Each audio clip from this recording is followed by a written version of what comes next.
Good evening, शुभ संध्या, सादर प्रणाम। हम आज उपस्थित हैं एक बहुत विशेष कार्यक्रम को लेकर के।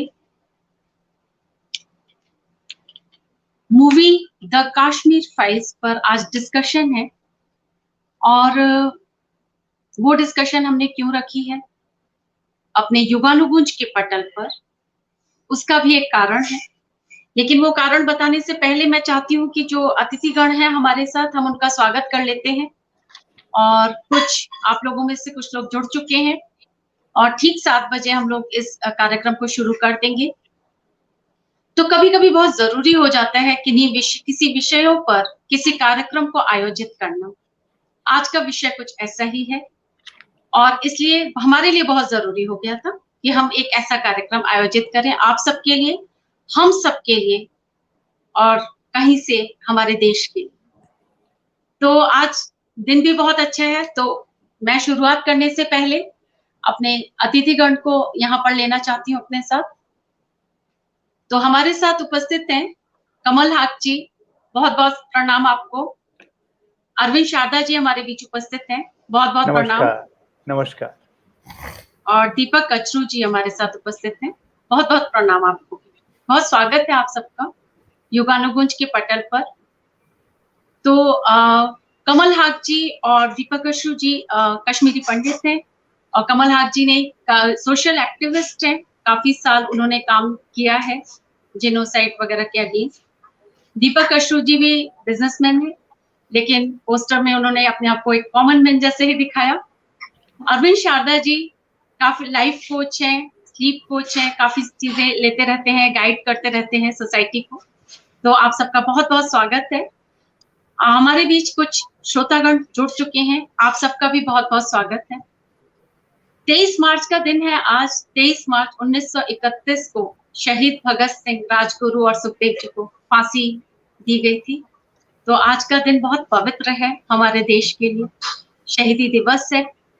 और आज हम उन देशवासियों को भी याद करेंगे हमारे इस पटल पर जिन्होंने बहुत अत्याचार और बहुत जुल्म सहे हैं। आज भारत की बात करने का दिन है।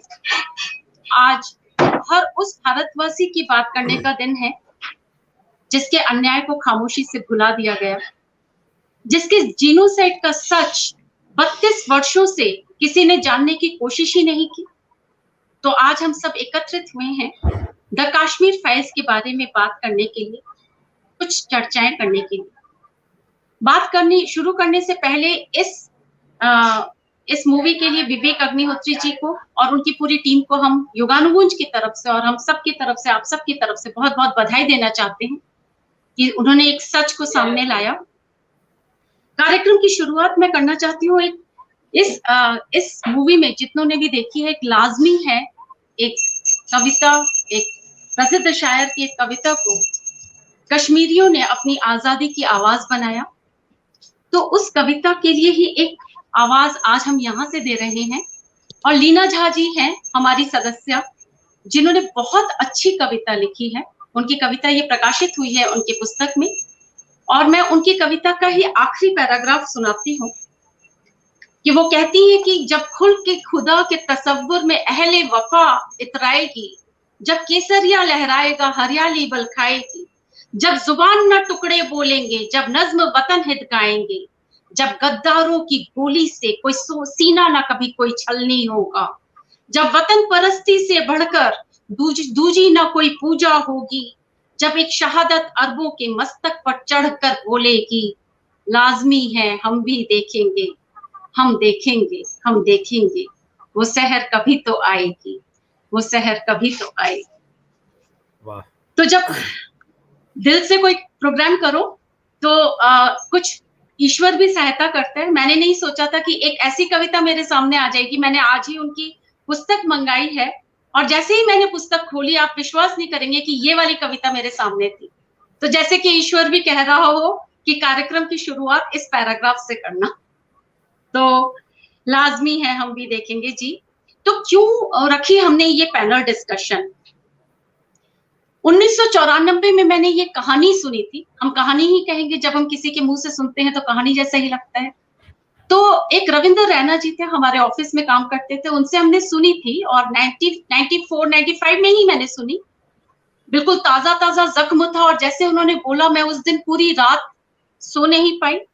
तो जिन्होंने जिन्होंने सुनी उन्होंने तो तब सुनी लेकिन कुछ कर नहीं पाए, जिन्होंने तब नहीं सुनी उन्होंने अब सुनी, और जिन्होंने सुन करके कान बंद कर लिए उनको अब ये कान खोलने पड़े इतने सालों के बाद।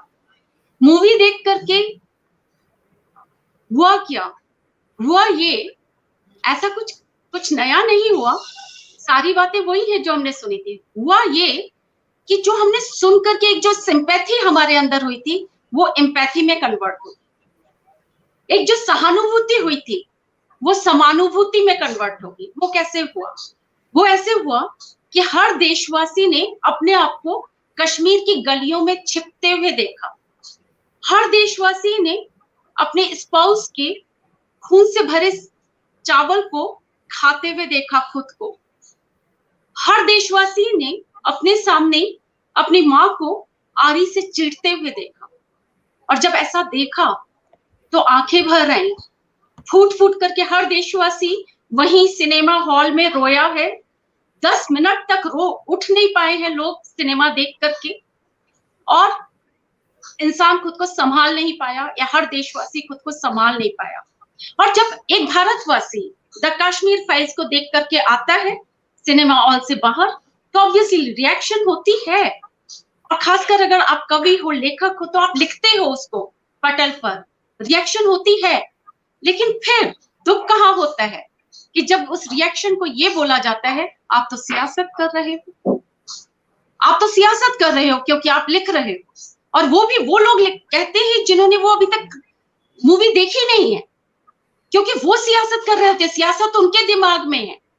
एक पीड़ा को आप कैसे कह सकते हो, कैसे कह सकते हो आपकी भारत, पाकिस्तान, यूक्रेन, रूस सब कुछ देश हैं, लेकिन सबसे आखिर में जाकर के आप एक इंसान तो हो। एक इंसान दूसरे इंसान की पीड़ा को देख के जब पीड़ित होता है तो आप उसको सियासत का नाम दे कैसे सकते हैं? ये बहुत बड़ा क्वेश्चन आया मेरे दिमाग में। जिन लोगों ने ऐसा बोला उनको मैंने फेसबुक पर भी जवाब दिया, लेकिन फिर अपने आप को मैंने बोला कि चलो एक प्लेटफॉर्म है हमारे पास, क्यों ना इसको और ज्यादा अच्छी तरीके से डिस्कस किया जाए, क्यों ना द कश्मीर फाइल्स को डिस्कस किया जाए और एक पैनल डिस्कशन रखी जाए। तो ये रीजन था पैनल डिस्कशन रखने का, और आज मैं इन सबके बहुत दिल से आभारी हूँ कि शारदा जी, कमल हाक जी, दीपक जी आए हैं यहाँ पर डिस्कस करने के लिए। तो हम लोग 3 राउंड में ये पैनल डिस्कशन करेंगे। फर्स्ट राउंड में हम लोग आप लोग अपने व्यक्तिगत विचार बोलेंगे 7 to 8 मिनट्स में सब लोग, और उसके बाद हम लोग उन विचारों में से कुछ पॉइंट्स नोट करेंगे जिसको हम अगले राउंड में कुछ डिस्कस करेंगे, जो कुछ स्पेसिफिक पॉइंट्स को, और जो उसके बाद आप लोग जितने लोग भी हमारे साथ जुड़े हुए हैं, हम चाहते हैं कि हम आपके क्वेश्चंस भी लें, हम आपके कंसर्न्स को भी लें। तो आप लोग, मेरी बस ये हर पैनल डिस्कशन में आप लोगों से यही प्रार्थना रहती है कि डिस्कशन इंटरैक्टिव डिस्कशन होना चाहिए, कि आप लोग भी अगर पार्टिसिपेट करेंगे तो हमें बहुत अच्छा लगेगा। तो हम चाहते हैं कि आप लोग भी कमेंट्स दें और आखिरी वाले राउंड के लिए जरूर अपने क्वेश्चन संभाल करके रखें, जो भी आपको डिस्कशन में, जो भी फॉर अगेंस्ट, जो भी whatever the question is, we will attend those questions, we will try to attend. तो बहुत बहुत स्वागत है, और मैं सबसे पहले इस डिस्कशन की शुरुआत करने के लिए मैं दीपक अश्रू जी को विनती करती हूँ कि दीपक अश्रू जी से निवेदन है कि आप इसकी शुरुआत करें, अपने विचार व्यक्त करें। Thank you very much, Nivedita ji, for giving this opportunity. Regarding this movie, actually, ma'am, I have lived these moments. मैं actually ये सब देखा हूँ अपनी आंखों से, जो भी कुछ मूवी में दिखाया गया, और मुझे क्या लगता है कि जिस लेवल का, जिस स्केल का, मैग्नीट्यूड का एथनिक क्लेंजिंग और जेनोसाइड हुआ, उसको 3 घंटे में नहीं दिखा सकते हैं। तो मेरे विचार में इससे बहुत ज्यादा कुछ हुआ था, इससे बहुत कुछ और भी एग्नी थी, पेन है, और जो हम 3 घंटे में नहीं बता पाए इस मूवी में। तो मैं इस कॉन्टेक्स्ट में मैं कुछ अपनी कुछ इंसिडेंट है जो मैं शेयर करना चाहता हूँ। और उसमें एक क्रिकेट रिलेटेड ही है, जैसे कि ये मूवी स्टार्ट होती है क्रिकेट मैच से। तो मैं अपने कुछ एक्सपीरियंसेस बताना चाहता हूँ cricket related. Actually I used to play cricket during my childhood. I represented my college, my university. तो क्रिकेट रिलेटेड मैं आपको एक इंसिडेंट बताता हूँ। जब जैसे इस मूवी में स्टार्ट हुआ था क्रिकेट मैच, ऐसे ही I was around 10-12 years old. मैं 5th-6th में पढ़ता था, और मैं अपनी लोकेलिटी में, मेरा एक फ्रेंड था and he told me to come to his place. तो ऐसे मैं उनके घर गया था, तो क्रिकेट हम ऐसे ही खेल रहे थे। तो उसमें क्या हुआ था, क्रिकेट खेलते खेलते कुछ समय के बाद एक मौलवी साहब आते हैं, और उन्होंने हमको बताया कि बस अब क्रिकेट बंद करो, and he took us to a place called madrasa. उनको शायद ये पता नहीं था कि मैं I am from a different kind of, I am not a Muslim, and he just took everybody. अब हम बच्चे थे, तो तब मुझे भी ये एहसास होता था कि कुछ यहाँ पे कुछ हिंदू होते हैं, कुछ मुसलमान होते थे, उस लेवल का कुछ अंडरस्टैंडिंग नहीं था। तो मुझे याद है, हमें जब उस मदरसा में लिया गया, तो मैं वहां पे बैठा था। तो मैं जब ही स्टार्टेड प्रीचिंग, उन्होंने अपना क्लास स्टार्ट किया, तो उन्होंने कहा कि इस देश में हमें एक झंडा, सिर्फ इस्लाम का झंडा लहराना है। It's I am talking, I was just around 10-12 years old. और उन्होंने बोला क्लास में कि कश्मीर में निज़ाम मुस्तफ़ा लाना है, कश्मीर में ये हमारा है, ये मुसलमानों का देश है, और हमें जो इस्लाम, जो प्रॉफिट मोहम्मद को नहीं मानते हैं, वो नॉन बिलीवर्स ऑफ गॉड होते हैं, और उनको काफिर कहा जाता है।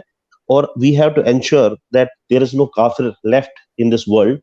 We have to start with Kashmir, we have to then go to India, and eventually we'll have to conquer the world. This is what he was teaching, this is what he was telling when we were around 12 years old. तो उन्होंने बोला कि मैंने उन बच्चों को, कि आपको मैंने जैसे पिछली क्लास में बताया कि जितने भी काफिर है, आपको इनको we have to eliminate them. तो उन्होंने बोला कितने, he was asking this kids कि आप कितने मारोगे। तो दे स्टार्टेड शाउटिंग, सर मैं 10 मारूंगा। 10 करते करते करते उसमें एक वो करके उन्हें बताया था। इसका इम्पैक्ट इतना ज्यादा मेरे दिमाग में हुआ। आई वेंट बैक, मैं घर आया था, तो मुझे उस दिन पहली बार एहसास हुआ कि हमारी सिविल सोसाइटी में ऐसा डिवीजन है, जिसमें कोई मुसलमान होता है और कोई हिंदू होता है।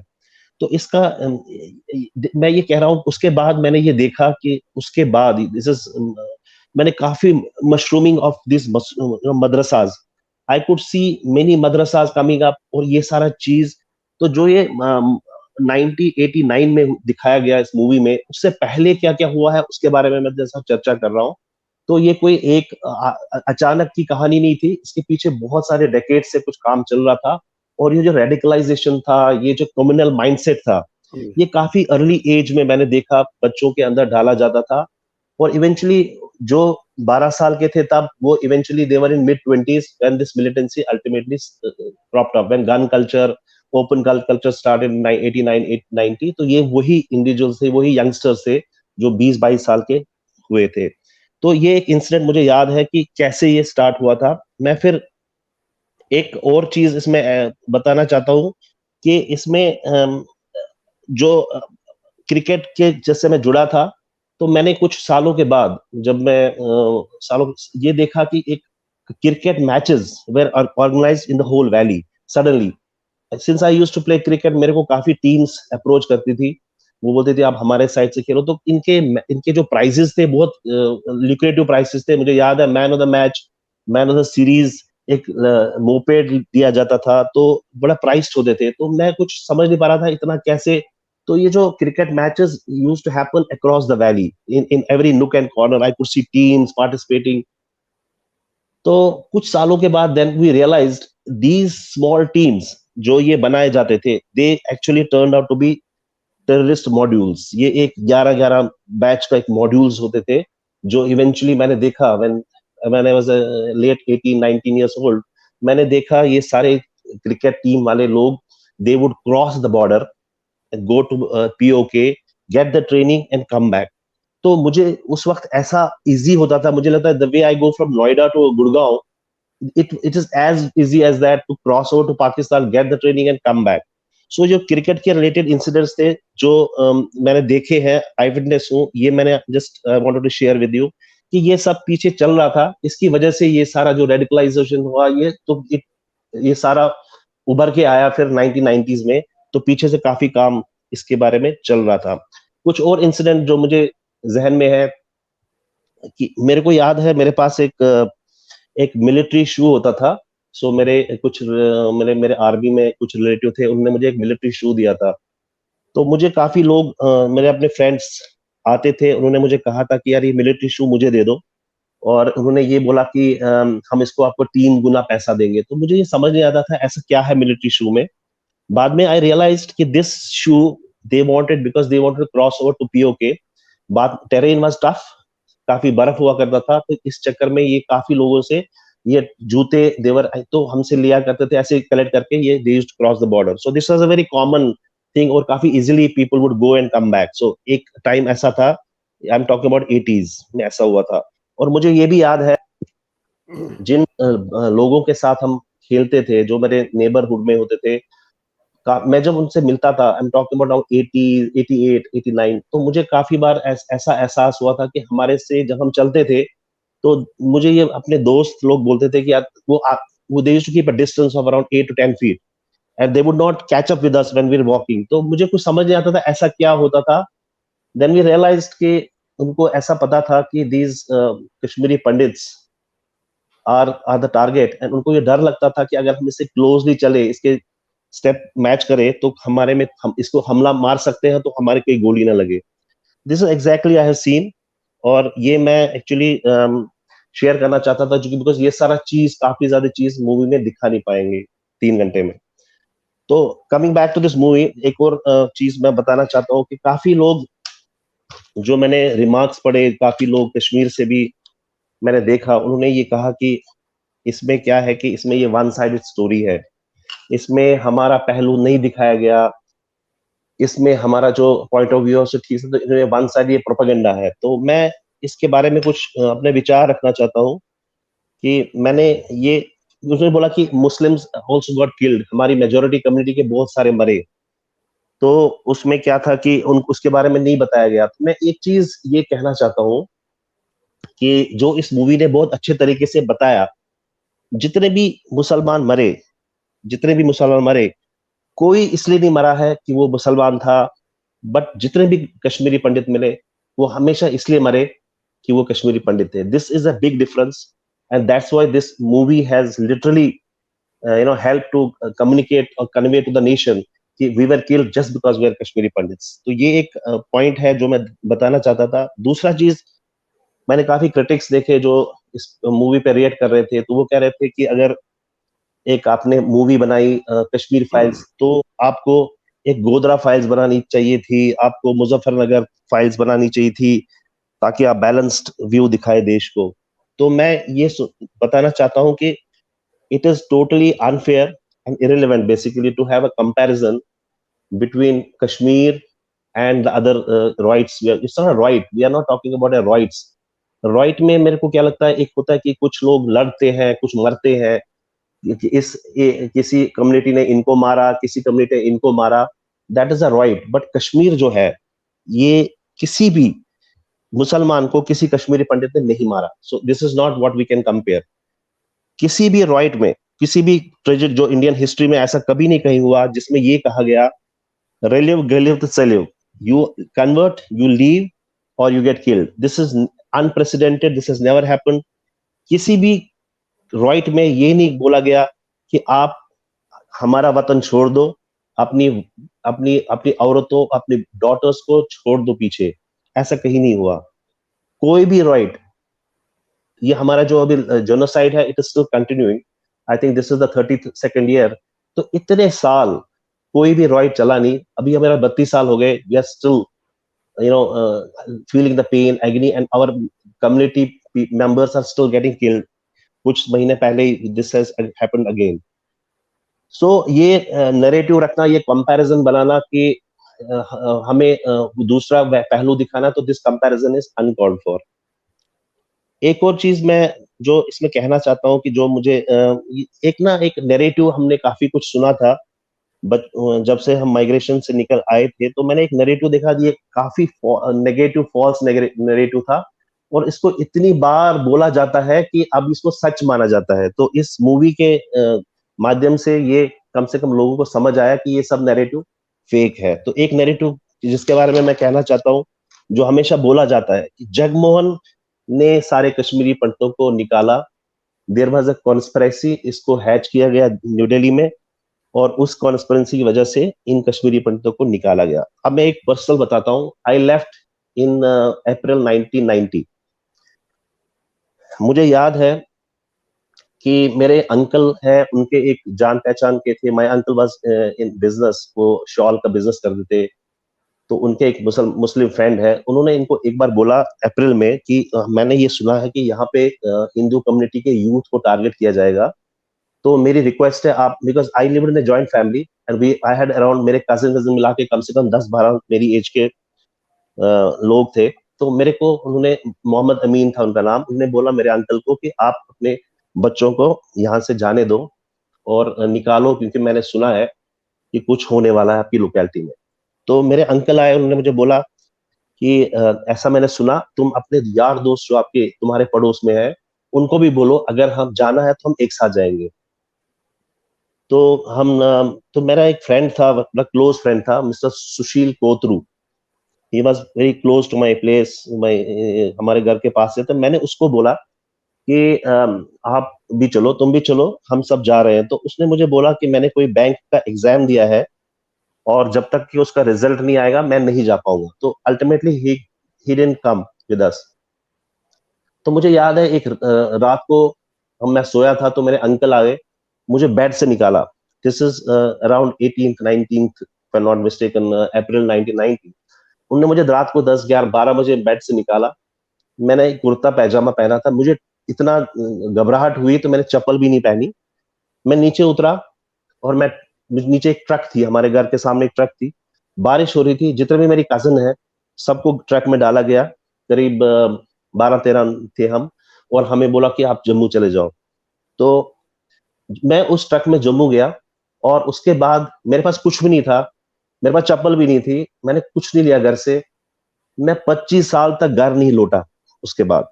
मैं अब ये कहना चाहता हूं कि एक जगमोहन के कहने पे आप ये समझते हैं कि मैंने कुछ भी नहीं उठाया, मैं 25 साल तक घर नहीं आया। Is it possible? Can anybody believe this कि मेरे को किसी ने कहा और मैं निकल गया? तो इसके पीछे मूवी ने बहुत अच्छा दिया, रीजंस आर नोन। तो वो मैं चाहता हूँ, ये नैरेटिव जो बताया जाता है ये बिल्कुल फेक है। We have nobody told us to go, we have left the valley because of the atrocities, because of the murders, because the rapes, जो आपको मूवी में आपको देखा होगा, उसकी वजह से निकले। दूसरा, मैं काफी बार ये एक नैरेटिव दूसरा आता था कि Kashmir is a political problem. मुझे ये बहुत बार सुनने में आया है, काफी इसको बड़ा मिसयूज किया गया है कि पॉलिटिकल प्रॉब्लम है। मुझे ये समझ नहीं आता है, जब हम कश्मीर में थे तो मुझे, आप एक कश्मीर को आजादी दिलाना चाहते हो और उसमें एक नारा होता था, यहाँ क्या चलेगा, निजाम मुस्तफा। आप निजाम मुस्तफा चलाना चाहते हैं और आप बोलते हैं ये पॉलिटिकल प्रॉब्लम है, इसमें रिलीजियस का कोई लेना देना नहीं है। पाकिस्तान से रिश्ता क्या, ला इलाहा इल्लल्लाह, ये जब नारे आप मस्जिदों से बता रहे हो, तो आप ये मुझे कहना चाहते हो ये पॉलिटिकल प्रॉब्लम है, इसमें रिलीजियस का कोई रोल नहीं है। आपने ये जो मतलब जिस जिस तरीके से आपने मिलिटेंट रैंक्स में कोई भी कश्मीरी पंडित नहीं है, तो आप ये कह रहे हो कि नहीं ये जी पॉलिटिकल प्रॉब्लम है। तो इन्होंने एक, there is a party Hurriyat conference, it was a separatist group which was supporting this all what was happening, उसमें से एक कश्मीरी पंडित नहीं है। तो ये पॉलिटिकल प्रॉब्लम है, इसमें रिलीजन का कोई नाम है। So I just want to counter this narrative and say कि Kashmir was never a political problem, it is always a religious problem and it continues to be a religious problem. एक और चीज मैं जो बोलना चाहता हूँ, टेररिज्म हैज नो रिलीजन। ये एक बड़ा कॉमन चीज हुआ करता था, जो मैं हर बार सुनता हूँ, अभी भी सुनता हूँ। I leave it to the wisdom of the audience, जिन्होंने मूवी देखी है, इसके बारे में ज्यादा मैं बोलूंगा नहीं। तो वो अपना इसमें खुद समझ जाएंगे कि टेररिज्म हैज नो रिलीजन का क्या मतलब है, और हमने जो देखा है वो क्या था। मैं एक और चीज कहना चाहता हूँ कि जो वहां पे लोग हैं वो अब ये कह रहे थे, मेजोरिटी, कि हम खुद डर गए थे, हम कुछ कर नहीं पाए। एक बड़ा अच्छा नैरेटिव है, एक अपने आप को बड़ा इनोसेंट बताते हैं कि कुछ नहीं कर पाए यार, हम क्या करते। Maybe to some extent it may have happened, but अगर ऐसा था मिलिटेंसी टाइम आप कुछ नहीं कर पाए, बट जब ये मदरसाज हो रहे थे, जब ये रेडिकलाइजेशन हो रही थी, जब आप बॉर्डर क्रॉस करके ट्रेनिंग के लिए जाते थे, तब मिलिटेंसी नहीं थी, तब आप कोई नहीं निकला, तब आपने कभी नहीं कुछ बोला। तो ये सारे नैरेटिव्स को मैं एक बार बताना चाहता था कि जो हमने वहां पे सुना था, जो कहा जाता है, it's all one sided fake. तो this is what I wanted to tell my view, and I always believe कि जितना एट्रोसिटीज जितना मैंने खुद देखा है, that can not be covered, and I believe I wish कि एक सीरीज बनाए जिसमें काफी कुछ मतलब एक नेट जिसमें काफी एपिसोड्स डाला जाए, so that we can cover it even in a bigger way, and the miseries और जो पेन है वो हम दिखाएंगे। मैं आपको एक और चीज लास्ट पॉइंट बोलना चाहता हूँ। जब ये माइग्रेशन हुई, I don't think the miseries didn't end there, there is another, I think the challenge started, a bigger challenge started. I personally was studying in an regional engineering college Allahabad. तो मुझे याद है मैं जब college में था तो वहां पे मुझे प्रोफेसर्स ने बोला कि वो मुझे बोलते थे, पीछे से ये चल रहा था, इमेजिन पोस्ट माइग्रेशन ट्रॉमा, पीछे से ये चल रहा था, मुझे प्रोफेसर बोलते थे जब तुम नेक्स्ट कॉलेज आओगे तो हमारे लिए एक शॉल ले आना, हमारे लिए अखरोट लाना, बादाम लाना। सो उनको कुछ पता नहीं था कि हमारे साथ क्या हो रहा है। हम उनको बोलते थे सर ऐसा प्रॉब्लम है, वैसा प्रॉब्लम है, तो there was no, nobody would listen to you. तो टू द एक्सटेंट कि जब ये माइग्रेशन के बाद का टाइम है, उन दिनों ऐसा नहीं होता था कि बैंक अकाउंट में कश्मीर में है और मैं एटीएम इलाहाबाद से पैसा निकाल सकता था। तो आपको अपनी ब्रांच में जाके चेक देके पैसा निकालना था, तो there was lot of problem with the finances at that point of time. मेरे साथ करीब 12-13 लड़के थे हमारे कश्मीर के, तो हमने फीस नहीं दे पाए, और मैंने पैसे नहीं थे हमारे पास, तो हमने एक एप्लीकेशन दे दी अपने कॉलेज में कि हमारे साथ प्रॉब्लम चल रही है, हम नहीं देते। उन्होंने वो रिजेक्ट कर दी, and we were not given permission to stay in hostel, and we were not even entertain the mess. तो उस पढ़ाई के दौरान हम सारे लोग क्रिकेट ग्राउंड में सोया करते थे, और कॉरिडोर्स में हम सोते थे, क्योंकि हमें उन्होंने कुछ प्रोवाइड नहीं किया था रूम्स, बिकॉज उन्होंने आप बोला कि we have our own norms, हमारे एक ये है, हम नहीं कर पाएंगे। तो काफी देर तक हम ऐसे, और हमारे पास पैसे नहीं, तो we even could not eat food, मतलब ऐसा बहुत सारे दिन होते थे जब हम we go without eating anything.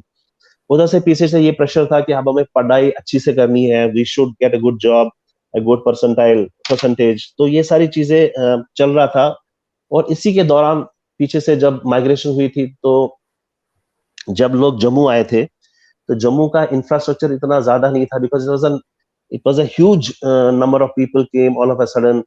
तो जम्मू को नॉट कूप अप, तो काफी लोगों ने क्या किया, जो गौशालाएं थी जहाँ पे मतलब घोड़े रखते थे, उनको निकाला गया गौशालाओं को, और हमारे my parents happen to be stay in one of those गौशालास when they first came out from Kashmir in the month of April. और मुझे जब मैंने वो एक बार देखा था, उसके उसके यहाँ पे पंखा एक था, वो टूटा हुआ था, कूलर नहीं था। People who have stayed in temperatures below 30, suddenly they were supposed to be living in those unhygienic, pathetic conditions where the temperature was more than 45, 46.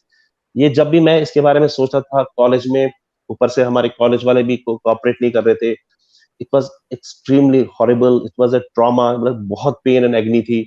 और वो पढ़ाई हमने कैसे कंप्लीट की, क्या हो रहा था, तो it was a struggle continued. और मुझे पूरा पता है आज तक भी जो स्कार्स है इस जेनोसाइड के, जो पेन है, काफी फैमिलीज ऐसी है जिनको अभी भी they are still undergoing this pain, उनके अभी भी दे आर नॉट रियली उनकी अपनी लाइफ अभी भी वैसे ही है, स्पेशली दोज हु हैड अपने उनके ऑर्चर्ड्स थे, बिजनेस कम्युनिटी जो थी, so they are still in pain in the camp in Jammu, Jagati camps and all that, so that is still there.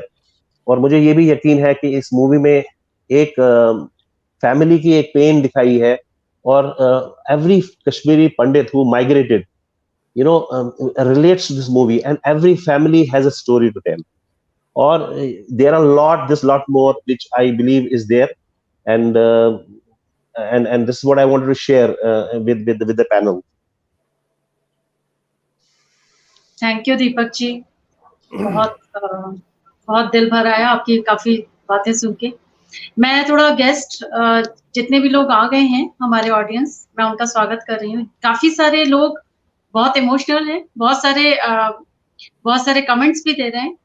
तो ज्योति शर्मा जी, अंजू कपूर गांधी जी, आप सबका बहुत स्वागत है। शोभना तनेजा जी, मंजू श्रीवास्तव जी, नीलम प्रभा देवगन जी, बहुत बहुत स्वागत है इस कार्यक्रम में। पूनम शर्मा जी और सुरेखा साहू जी, फिर से एक बात दोहराना चाहूंगी कि मैं चाहती हूँ कि ये सतीश जरियाल जी कि ये सेशन थोड़ा इंटरैक्टिव हो। हम आप लोगों से भी बात करना चाहते हैं। शोभना तनेजा जी, फर्क नहीं पड़ता कि चाहे 1 घंटे का कार्यक्रम थोड़ा 2 घंटे में भी परिवर्तित हो जाए, लेकिन आज हम थोड़ा डिस्कशन करना चाहते हैं आप सबके साथ भी। सरोज कौशिक जी, बहुत बहुत प्रणाम, स्वागत है। प्रभा शर्मा भार्गव जी, तरुणा सचदेव जी, काफी लोग जुड़े हैं हमारे साथ। आभा सक्सेना दुलवी जी, और हम चाहते हैं कि ये थोड़ा इंटरैक्टिव सेशन हो और आप सब भी इसका हिस्सा बने।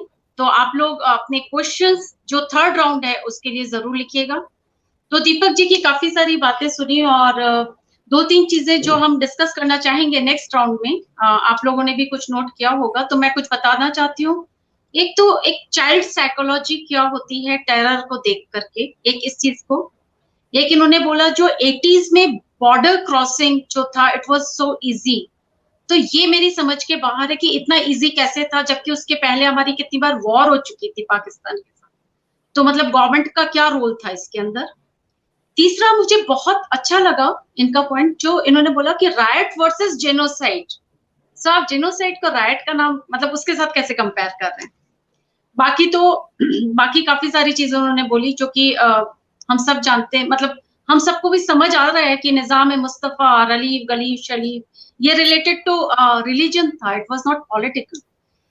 और जो एक बात उन्होंने बहुत ही सही पकड़ी कि जब अगर आप कहते हो कि हम तब डर गए थे और हमने तब उनको हम भी गोलियों से डर गए थे, अगर आप दूसरे समुदाय के लोग ये कहते हैं, तो जब ये पनप रहा था, जब आपके खुद के मदरसे में पनप रहा था, जब गोलियां निकली नहीं थी, तब भी तो आपने पनपने दिया था, तब आपने उसका रिवॉर्ड कहा किया। तो ये बहुत बड़ा पॉइंट उन्होंने बोला। तो दीपक जी बहुत धन्यवाद आपके विचारों के लिए। Thank you. और जी हम सुनना चाहेंगे अरविंद शारदा जी को। अरविंद शारदा जी, हम आपके विचार सुनना चाहते हैं। नमस्कार निवेदिता और सबको नमस्कार। आप दोनों को मैंने सुना, निवेदिता को और दीपक जी को। पिक्चर देखने के पहले अपनी बात मैं कहूं तो एक बेखबर, क्या हुआ उससे लगभग अनजान, और पिक्चर देखने के बाद निकला तो एक चेतना के साथ में, एक जागृति के साथ, और साधारण भाषा में कहूं तो हाथ में एक मशाल लेके। पिक्चर शुरू होने के पहले जो मैं आदमी था, 3 घंटे बाद मैं वो आदमी नहीं रहा हूं, मुझ में परिवर्तन आ गया है। मैंने आंदोलन बहुत देखे सुने, बड़े आंदोलन की बात करता हूं। जयप्रकाश नारायण का आंदोलन देखा, राम जन्मभूमि का आंदोलन देखा, अन्ना हजारे का आंदोलन देखा, इंडिया अगेंस्ट करप्शन। और पिछले 7-8 साल में तो आंदोलनकारियों की एक बाढ़ आ गई है। हर आदमी एक आंदोलन ही करने लगा है। उन आंदोलन के बारे में ज्यादा नहीं कहना चाहता, केवल ये कहना चाहूंगा कि वो सुबह के तारे हैं, प्रभात के तारे कब ओझल हो जाते हैं ऐसे आंदोलन, ये हमने सब में देखा हुआ है। लेकिन कश्मीर जेनोसाइड पर मैंने कोई बड़ी आवाज कभी नहीं सुनी। आंदोलन तो दूर की बात, इतनी बड़ी त्रासदी को दिखाना और बात पहुंचाना, ये इसका माध्यम तो राजनीतिक कर ही नहीं सकते। ये तो साहित्य, कला, संस्कृति और सिनेमा और नाटक के बस की ही बात है। चाहे वो सत्यजीत रे हो, चाहे वो मुंशी प्रेमचंद हो, चार्ली चैपलिन हो या कुरोसावा हो, उन्होंने सिनेमा के माध्यम से बात पहुंचाई पूरे विश्व में। मैं उनसे तुलना नहीं करना चाहता, तुलना की कोई जरूरत भी नहीं है, लेकिन विवेक अग्निहोत्री ने उसी परंपरा में बात को पहुंचाया है। मुझे एक सच्ची कहानी याद आ रही है, उसके बाद मैं अपनी बात को समाप्त करूंगा। बंगाल में लगभग 150 वर्ष पहले एक नाटक खेला गया, नील दर्पण। नील के जमींदारों के साथ मिलकर जो अंग्रेजों ने गरीबों पर, काश्तकारों पर जुल्म किया था, उसका उसमें चित्रण था।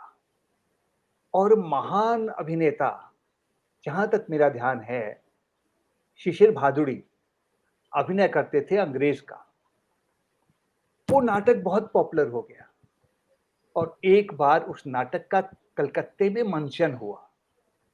नाटक चल रहा था, शिशिर भादुड़ी अभिनय निभा रहे थे अंग्रेज का, और इस कदर उन्होंने प्राण फूंक दिया अभिनय में। दर्शक दीर्घा में ईश्वरचंद विद्यासागर बैठे हुए थे। ईश्वरचंद विद्यासागर जैसे ऋषि उस अभिनय को देखकर वो आपा खो बैठे। एक महापुरुष अपना आपा खो बैठे, जूता निकाला और सिर पे मारा कि क्या कर रहा है तुम। सन्नाटा छा गया, नाटक रुक गया।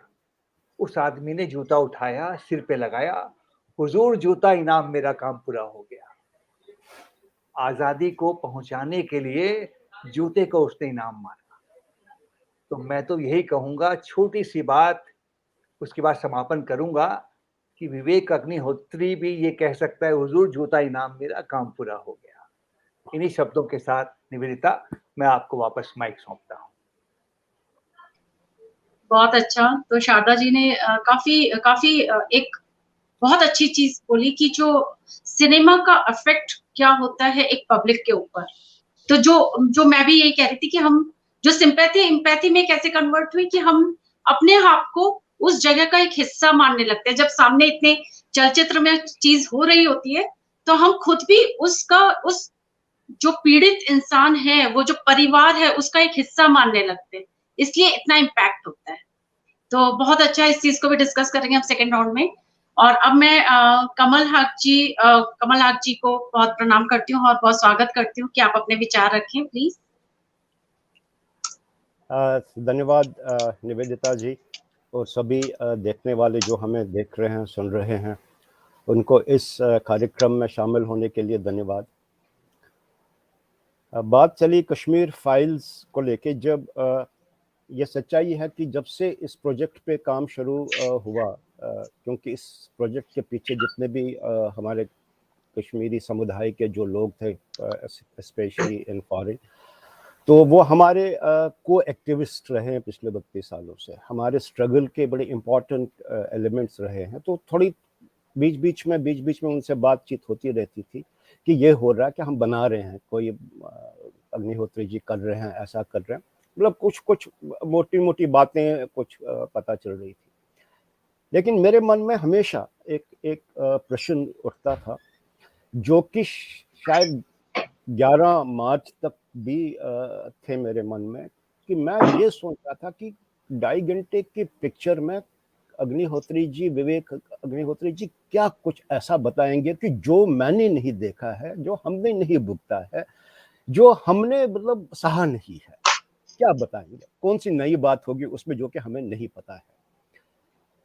तो सही बात क्या यह है कि मैं थोड़ा इंडिफरेंट सा था पहले, लेकिन अचानक देखिए सहयोग संयोग क्या बन जाता है कि फिल्म रिलीज होने के साथ ही मेरे को राष्ट्र कवि रामधारी सिंह दिनकर की एक कविता का वो बड़ा एक अच्छा सा एक 2 लाइनें याद आई। समर शेष है नहीं पाप का बागी केवल व्याध, जो तटस्थ है समय उनका भी लिखेगा इतिहास। मेरे को लगा कि शायद ये समय आ चुका है जब जो तटस्थ है उनका इतिहास बताया जा रहा है। और इस प्रयास को, इस साहस को सलाम करने के लिए मैंने सोचा कि मैं ही नहीं, मैं हमारा समुदाय, कश्मीरी पंडितों का समुदाय ही नहीं, बल्कि पूरे देश और फिर पूरे विश्व को ये पिक्चर जाके देख लेनी चाहिए। हमने भी देखी, सही बात है, जो मेरी शंका थी वही थी, क्योंकि वो सारा हमने भुगता है, हम भोग चुके हैं वो सारी चीजें। लेकिन मैं एक थोड़ी सी आपको इसमें एक पर्सपेक्टिव देना चाहता हूं। आज देश में चर्चा हो रही है एंड मैं समझता हूं कि कई महीनों तक, शायद कई सालों तक, और मेरा आश्चर्य भी नहीं होगा कि अगर ये कश्मीर फाइल्स कभी किसी रिसर्च प्रोजेक्ट, किसी पीएचडी थीसिस का सब्जेक्ट न बन जाए कि क्या वजह हुई, कि क्यों इतनी सफलता, भारी सफलता, कि आज मेरे को रिपोर्ट आया क्योंकि गल्फ में बैन हुई है मूवी ऑब्वियस रीजंस के लिए, तो चार्टर्ड फ्लाइट्स आ रही हैं इंडिया ये पिक्चर देखने के लिए। मतलब ये क्या है? तो कई लोगों का, एक्सपर्ट्स का मानना है कि ये देश में आक्रोश है। आक्रोश है कि पिछले 32 सालों से इतिहास हमारा दबाया गया। क्यों दबाया गया है? क्यों नहीं हमें बताया गया पिछले 32 सालों का इतिहास? मैं समझता हूं कि यहीं पे इस देश की सोच में यहां पे बदलाव लाने की जरूरत है। 32 साल तो शायद ये एक रिप्रेजेंटेशन, एक सिंबलिज्म है इस पिक्चर का। कहानी शुरू होती है 1320 में। मैं एक पर्सपेक्टिव उसमें लेना चाहता हूं। और इस देश में इतिहास कब से छुपाया गया? कश्मीर में फर्स्ट इस्लामिक प्रीचर्स 1320 में आ गए। 19 साल हमारे, क्योंकि हम भारतीय हैं, सर्वधर्म सद्भावना में बिलीव करते हैं, हमारे यहाँ पे एक गेस्ट को भगवान माना गया है, आदर करते हैं, उसके दुख सुख का हम ख्याल रखते हैं। तो जितने भी प्रीचर्स आए जो हमारे लोकल रूलर्स थे, किसी ने किसी को जागीर दी, किसी ने किसी को कुछ जगह दी, किसी को फ्रीडम दिया, किसी ने कुछ करा। नतीजा ये हुआ कि 1320 के बाद में कुल 19 साल, ज्यादा नहीं, खाली 19 साल लगे कि जब कश्मीर में Shah Mir first Muslim ruler बना। 500 साल शाहमीरी डायनास्टी, करीब करीब 500 साल शाहमीरी डायनास्टी का हुक्म वो चला। तो 1320 से 1947 तक अगर हम देखें, करीब करीब ये जो 600-650 साल का, 700 साल का था, 3 या 4 हम मान के चलें इंपॉर्टेंट फेजेस हैं कश्मीर हिस्ट्री के। 500 साल शाहमीरी डायनास्टी, करीब करीब लगभग 250 साल मुगल, और करीब साउथ थोड़ा कम पठान अफगान रूल। उसके बाद में सिख थोड़े बहुत और डोगरा, और फिर 1947 में इंडिपेंडेंस। अब आप देख लीजिए 1339 में शाहमीरी आता है। जस्ट 40 साल के बाद में, 45 साल के बाद में सिकंदर कश्मीर का सुल्तान बनता है, जिसको कि सिकंदर बुत शिकन का नाम दिया गया है, जिसने कि कश्मीर की जितने भी आपके टेम्पल्स हैं, मार्टन है, जितने भी हमारे कल्चरल सिंबल्स थे, उनको वहाँ पे डिस्ट्रॉय करा, उनको वहाँ पे हटाया, कहीं को आग लगा दी, कन्वर्शंस करे, लूट करे। तो पहला पलायन, फर्स्ट जेनोसाइड करीब करीब 14वीं शताब्दी के एंड और 15वीं शताब्दी के बिगिनिंग में शुरू हो जाता है। उसके बाद में और भी उदाहरण है, लेकिन हम आते हैं मुगल पीरियड में। मुगल पीरियड में जिसको कि भारतवर्ष में नाम दिया गया है golden period of India, Mughal Akbar the great, उन्होंने जो बड़ा काम करा, इस देश को बना दिया, उसके करा। मुगलों ने तो कश्मीर पे कॉन्कर करा, लेकिन डायरेक्ट रूल नहीं करा, अपने गवर्नर भेजे, और उन गवर्नरों का हाल देख लीजिए, उन्होंने क्या ज्यादतियां करी, क्या कितने जेनोसाइड्स करे कश्मीर पे। मुगलों के बाद में थर्ड डायनास्टी जो फिर आते हैं, दैट इज पठान रूल। तो मतलब बड़ा फेमस है, इफ्तिखार खान उनका गवर्नर था। मतलब इतनी त्रासदीस कि यहाँ पे मैं रहता था घर पे, हमारे घर पे दीपक जी हमारे पड़ोसी थे, हमारे घर से करीब आधा पौना किलोमीटर दूर डल लेक, हमारा जो लोकेलिटी थी वो डल लेक के बैक वाटर्स पे थी। जो मेन डल था हमारे घर से करीब आधा पौना किलोमीटर दूर, जब हम नाव में चले जाते थे, वहां पे एक जगह का नाम है बट मजार। मजार मीन्स जहां पे लोगों को दफनाया जाता है। बट कश्मीर में कश्मीरी पंडितों को बट बोलते हैं। कहते हैं कि इतने पठान रूल में, इतने एक दिन में हजारों पंडितों को मार के या जिंदा लेके उस जगह पे डल झील के उस पॉइंट पे लेके जाते थे, वहां पे उनके पाँव में पत्थर बांध के उनको डुबोया जाता था वहां पे। मतलब ऐसा मतलब त्रासदी कि उसमें उस जगह का नाम ही बट मजार पड़ गया। और फिर इतनी भी एक कहावत है कि ये हमारे कहने के बात है कि हम बोलेंगे ये प्रोपेगेंडा है, ये क्रॉनिकल जो भी है, जॉन राजा ने थोड़ा अपनी राजतरंगिणी में कहा है, लेकिन ये तो मुस्लिम रूलर्स, जितने भी ये रूलर्स थे, उनकी जो कोर्ट हिस्टोरियंस थे, जो उनके साथ थे, उन्होंने ये हिस्ट्री लिखी है। अब ये हमारी किसी हिंदू या किसी इंडियन की हिस्ट्री लिखी हुई हिस्ट्री नहीं है जो मैं आपको बता रहा हूँ, ये खुद उन रूलर्स के हिस्टोरियंस की हिस्ट्री लिखी हुई हिस्ट्री है। ये मतलब प्राउडली उन्होंने कहा है, प्राउडली एक जगह पे लिखा है कि दैट उस दौरान में एक दिन में इतने पंडितों को मारा गया कि जो उनके जनेऊ निकाले गए एक मन के बराबर थे, यानी कि 40 किलो के बराबर एक जनेऊ, जिसका कि वजन शायद 1 ग्राम का होता है, तो एक मन उनके था एक मन के करीब जनेऊ निकले, जिस एक दिन काफिरों को मारा गया। ये तो उसकी बात हुई। फिर आगे चलते हैं, थोड़ा रिलेटिवली शांत पीरियड रहा, सिख कुछ ही साल रहे, 10-20 साल, तो उसके बाद में डोगरा रूल आया, तो 47 तक 1931 तक तो थोड़ा शांत रहा मामला। फिर 1931 में फिर वो शेख अब्दुल्ला का इमरजेंस। उसके बाद में अगर हम देखें तो 1986 में जब अनंतनाग राइट्स हुए तो एक पलायन हुआ, तो निवेदिता जी कुल मिला के हिस्ट्री में रिकॉर्डेड है 1389 से लेके 2022 कश्मीरी पंडितों के साथ में 7 बार जेनोसाइड हुआ है, 7 बार उनका पलायन हुआ है।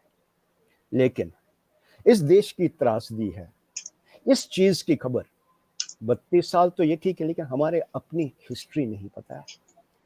हमारी हिस्ट्री अगर देखा जाए, जब हम देखते हैं कि क्या ट्रेजेडी रही है हमारे देश के साथ में, अब कोई भी लिटरेचर देखते हैं, कि भी टीवी के प्रोग्राम्स देखते हैं, हमारे डॉक्यूमेंट्रीज देखते हैं, कभी कभी मेरे कोई प्रश्न उठता है हमारे अपने साथ में, अपने मन में, यार क्या मुगल पीरियड से पहले कश्मीर मतलब भारत के लोग कुछ खाते ही नहीं थे, कुछ पीते ही नहीं थे? क्या उनका कोई पहनावा ही नहीं था?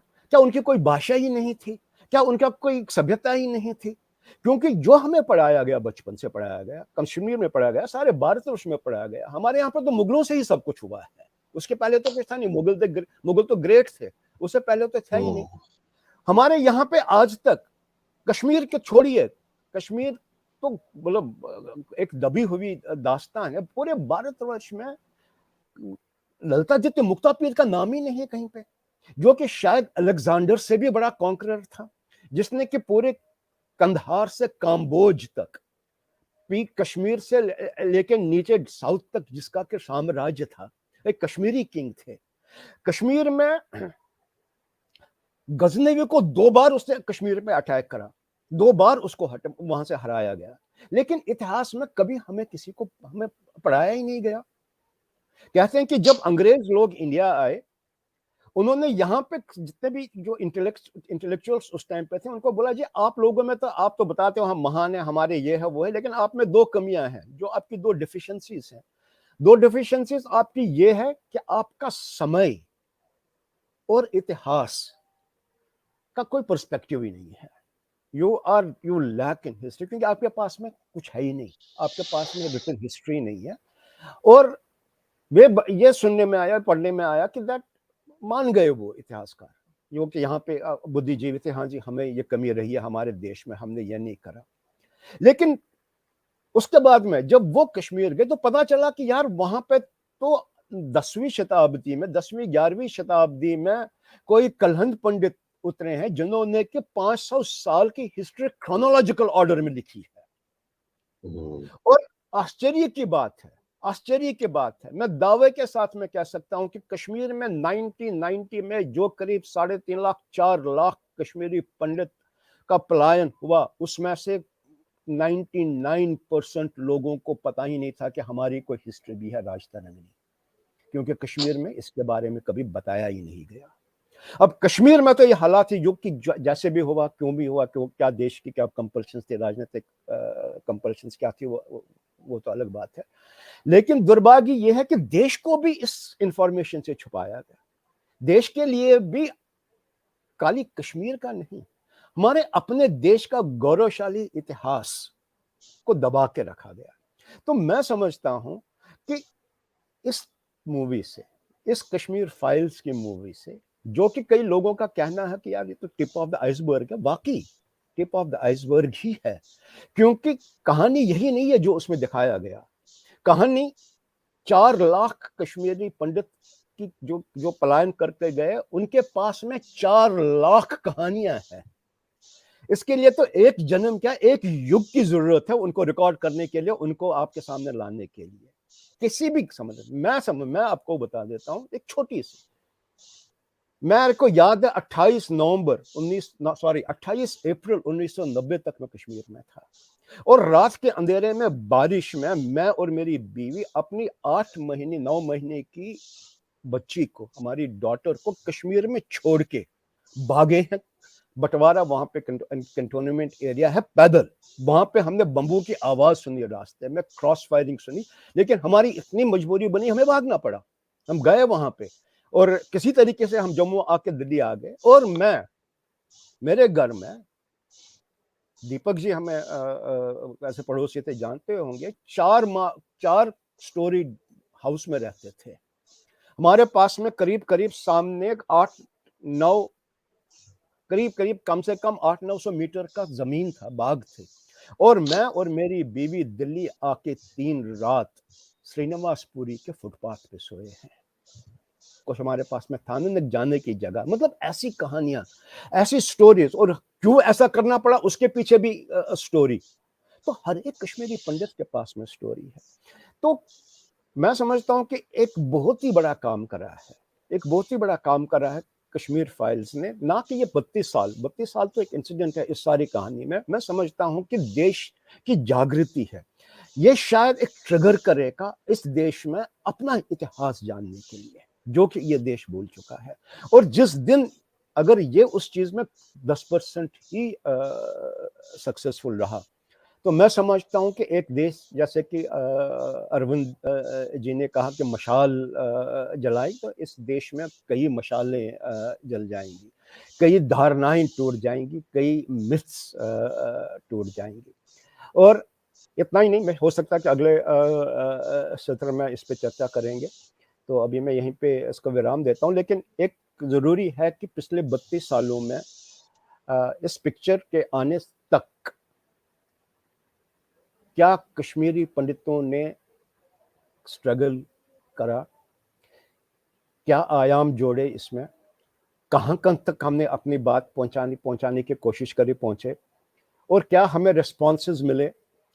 वो एक मतलब एक उस पर भी एक पिक्चर बन सकती है, एक वो भी एक बड़ी गाथा है, क्योंकि वो एक स्टेट, इस देश का बुद्धिजीवी वर्ग, इस देश का मीडिया, इस देश का स्टेट गवर्नमेंट जो भी है, उनकी इंडिफरेंस और उनकी कैलसनेस और उनका जो एटीट्यूड रहा है इस सारे मसले में, उसका भी एक बड़ा ज़बरदस्त एक कटास है, उस पर एक क्रिटिक है उस पर। तो हो सकता है कि समय मिले तो उस पर भी चर्चा करते हैं। तो अभी तो मैं अपनी बात को यहीं पे विराम देता हूँ। धन्यवाद निवेदिता जी। बहुत बहुत धन्यवाद कमल जी। तो बहुत सारे लोगों के मैसेजेस आ रहे हैं, हम लोग जरूर इन मैसेजेस को सबको पढ़ेंगे। कमल जी, दीपक जी और अरविंद जी से मैं आग्रह करूंगी कि इस प्रोग्राम के खत्म होने के बाद एक बार जाके सबके मैसेजेस पढ़ें और थोड़ा सा उस पे भी अपने आप लोग थोड़ा सा दें उस पे भी जवाब।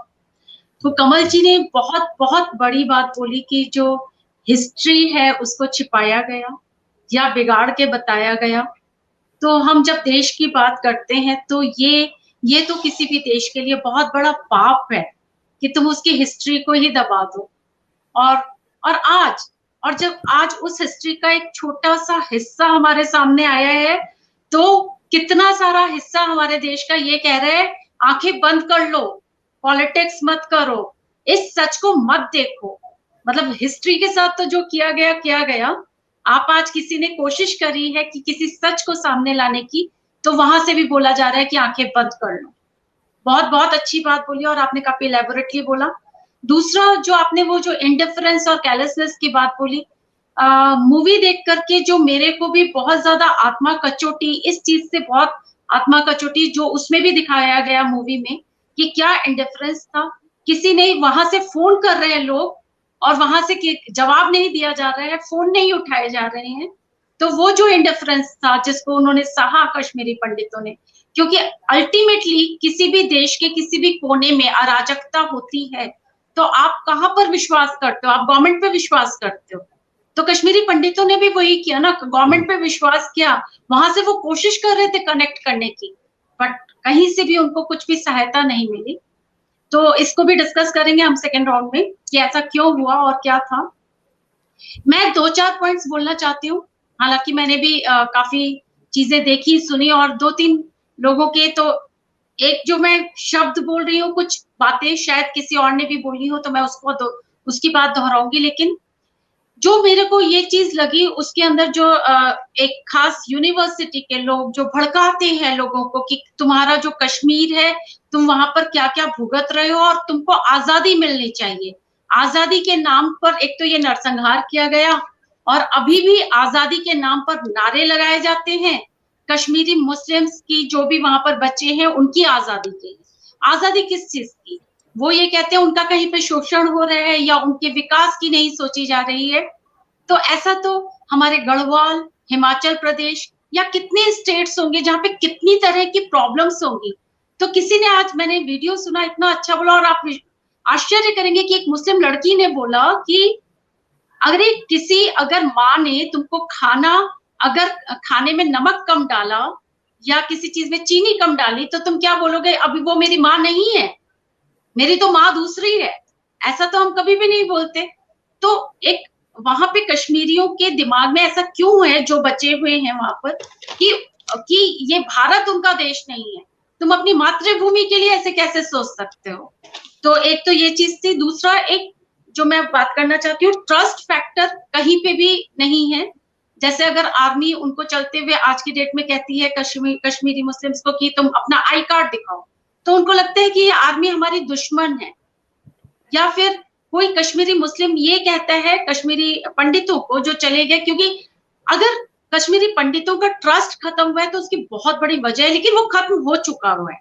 अगर आज की डेट में कश्मीरी मुस्लिम ये कहते हैं कि भाई हम आपका स्वागत करते हैं और हमारे परिवार में कहीं भी कोई टेररिस्ट नहीं है, तो यहाँ ट्रस्ट नहीं होता। तो ट्रस्ट फैक्टर बहुत बड़ी चीज है। दूसरी बात ये है कि हम अगर इस पूरी प्रॉब्लम का सॉल्यूशन पॉलिटिकल सॉल्यूशन कहते हैं, वो कभी नहीं हो सकता, क्योंकि जो अत्याचार हुआ वो धर्म के नाम पर ही हुआ, तो इसका समाधान भी धार्मिक ही होगा। अगर किसी को कुछ करना है, तोड़े हुए मंदिरों को बनाया जाए। जो मंदिर तोड़े हुए आप खुद बनाओ उन तोड़े हुए मंदिरों को। आप जिन घरों को तोड़ा था, जलाया था, आप बनाओ ना उन घरों। तो अगर स्वागत करना है तो धार्मिक तरीके से करो, पॉलिटिक्स को बीच में मत लाओ, क्योंकि पॉलिटिक्स तब भी बीच में नहीं थी। अगर पॉलिटिक्स होती तो वो निजाम मुस्तफा जैसी बातें नहीं आती, रलीफ गलीफ चलीफ जैसी बातें नहीं आती, अगर पॉलिटिक्स वाली लड़ाई होती तो।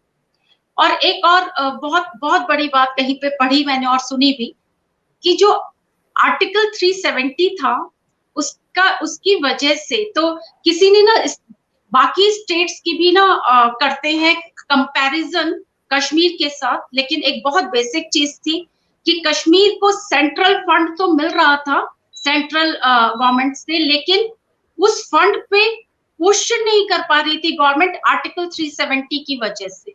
और ये नहीं समझ में आता था कि वो जो फंड है उसको कैसे यूटिलाइज किया जा रहा है, कश्मीर की प्रॉस्पेरिटी के लिए यूटिलाइज किया जा रहा है कि नहीं यूटिलाइज किया जा रहा है। तो आर्टिकल 370 हटना बहुत जरूरी था, और उसके बाद एटलीस्ट जैसे बाकी स्टेट्स को क्वेश्चन कर सकती है सेंट्रल गवर्नमेंट, अब वहां पर भी क्वेश्चन किया जा सकता है। तो काफी इस गवर्नमेंट के आने से काफी सुधार हो रहे हैं, धीरे धीरे हम लोगों को और भी उम्मीद है।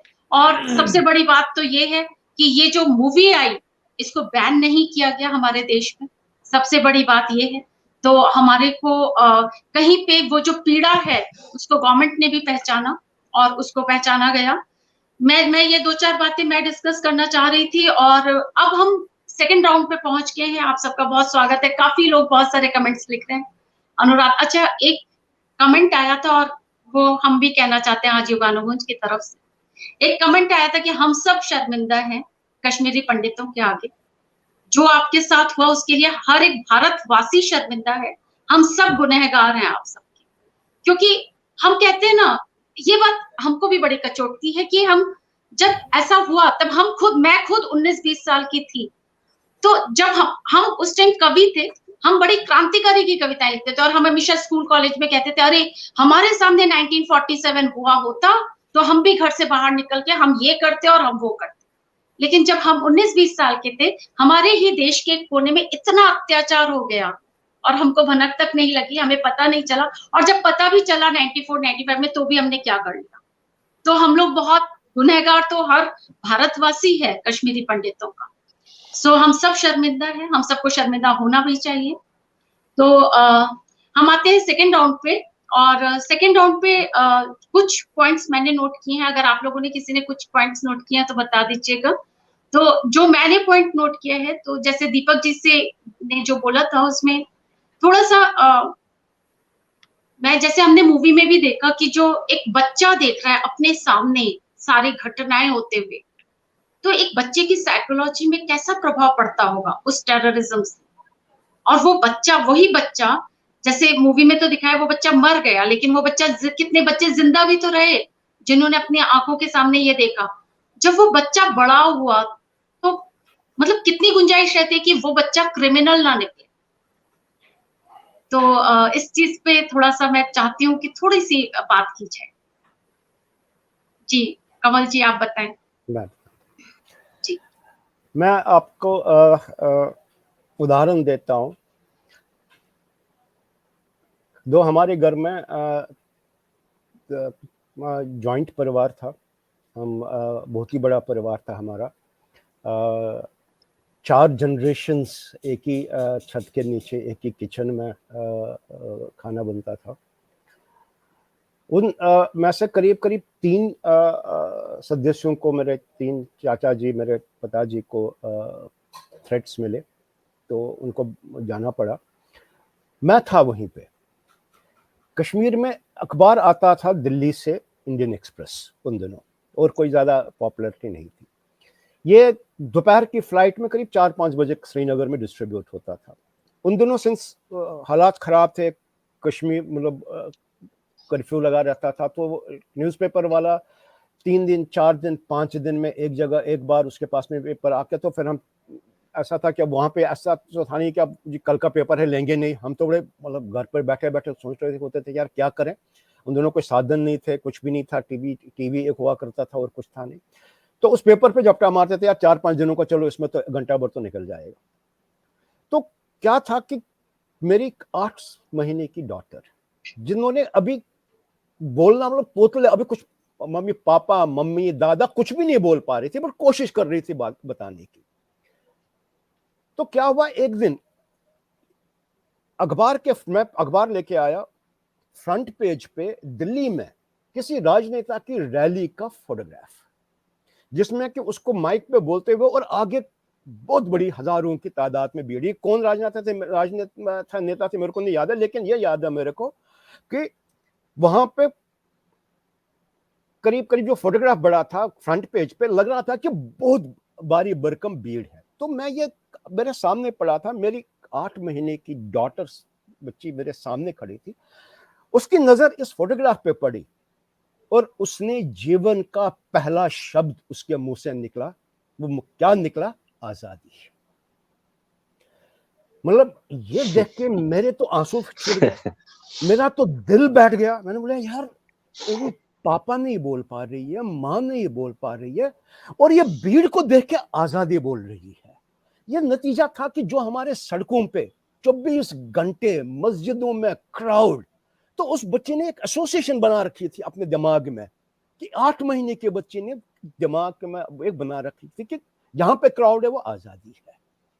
मतलब ये तो एक छोटा सा इम्पैक्ट है। अब देख लीजिए कि अगर इसके बाद में हम देखें उन बच्चों पे जिन्होंने अपने सामने, आपको बताता था, मेरा कजिन, मेरे मामा का लड़का, वो करीब था उन दिनों 10-12 साल का लड़का था, अपने दोस्त के साथ में जा रहा था। दोस्त के साथ में जाने के साथ में क्रॉस फायरिंग हुई, वो मर गया उसका दोस्त। उसने अपने सामने देखा कि एक गली से एक मिलिटेंट आया, आर्मी को वो फायर कर रहा था, एक गोली उसी मिलिटेंट की उसके दोस्त पे लगी और वो उसके वहीं पे उसने दम तोड़ दिया। घर पहुंचते हुए उसने अपने बाप से बोला कि हम यहाँ पे क्या कर रहे हैं, हम क्या कर रहे हैं कश्मीर में, हमें जाना चाहिए। दुर्भाग्यवश वो बच्चा दिल्ली आया, फिर हमारे साथ में रहने लगा, फिर उनके माँ बाप आए। उसी दिन पे दिमाग पे इतनी चोट आई कि डिप्रेशन में गया। 3 साल पहले मेरे से काफ़ी छोटा था, वो करीब मेरे से 20 साल छोटा था। तो लास्ट 2 साल पहले करीब मुझे मान के चले, आई थिंक 3 साल पहले उसकी मृत्यु हो गई डिप्रेशन की वजह से, जो कि 1990 से करीब लेके 2018 तक गया ही नहीं कहीं। हम जाते थे उसके बाद में तो बोलते थे, अच्छा आप एरिया कमांडर आए हो, बंदूक लेके आए हो, अब जाओ यहाँ से, दरवाजे बंद करके। एक दिन ये नौबत भी आई, उसके माँ बाप उसी के लिए दवाई लेने के लिए बाहर गए, उसने अंदर से ताला लगा दिया। 2 दिन उसने तब वो कुंडी नहीं खोली। 2 दिन तक उसको वहाँ पे मोहल्ला लोग परेशान हुए, पुलिस को बुलाना पड़ा, डॉक्टर्स को बुलाने पड़ा। वो अंदर से यही आवाजें लगाता गया, दरवाजा नहीं खोलूंगा क्योंकि बंदूक लेके एरिया कमांडर सामने है, वो मारेगा हमें, वो मेरे पापा को मारेगा, मेरे डैडी को मारेगा। मतलब ये तो एक छोटी सी उदाहरण है। और इस पे अगर आप देखें कितने लोग, एक स्टडी हुई थी कि जम्मू के कैंपों में कितने लोग डिप्रेशन के शिकार हुए थे। ये छोटे बच्चों पे क्या है, इवन बड़ों पे असर इस चीज का हुआ। मेरी अपनी ग्रैंड मदर पे उसका भागते भागते शॉल छूट गया।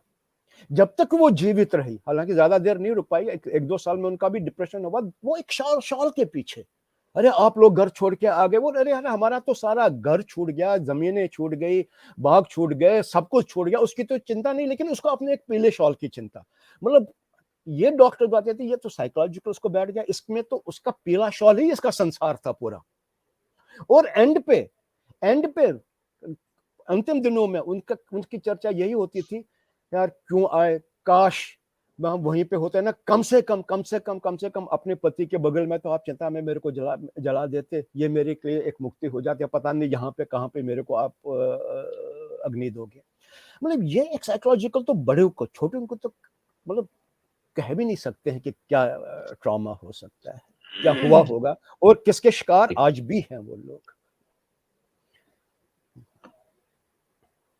या जी दीपक जी, मैम एक चीज मैं कहना चाहता हूँ, जैसे कि एक वर्ल्ड वाइड हम देखते हैं कि जहां भी ऐसा कोई ट्रेजेडी हुई है वर्ल्ड में, तो काफी देशों में आपने देखा होगा कि वो लोगों ने वो बदले की भावना, फिर वो मतलब एक मिलिटेंट अप्रोच आया होगा काफी देश में। आप देखोगे कितने भी मिडिल ईस्ट में कंट्रीज है, तो एक बदले की आदत। तो अगर कोई किसी पे कोई भी कुछ जुल्म अगर हुआ है, या कोई उनके वायलेट हुए उनके राइट्स को, तो उन्होंने एक बदले की भावना से काम किया। तो मैं अपने कश्मीरी पंडित कम्युनिटी के बारे में बताता हूँ कि ये सब सहने के बाद, ये सब ट्रॉमा के बाद, मैं जो खासकर जो जिनको मैं जानता हूँ, तो कहते हैं every dark cloud has a silver lining.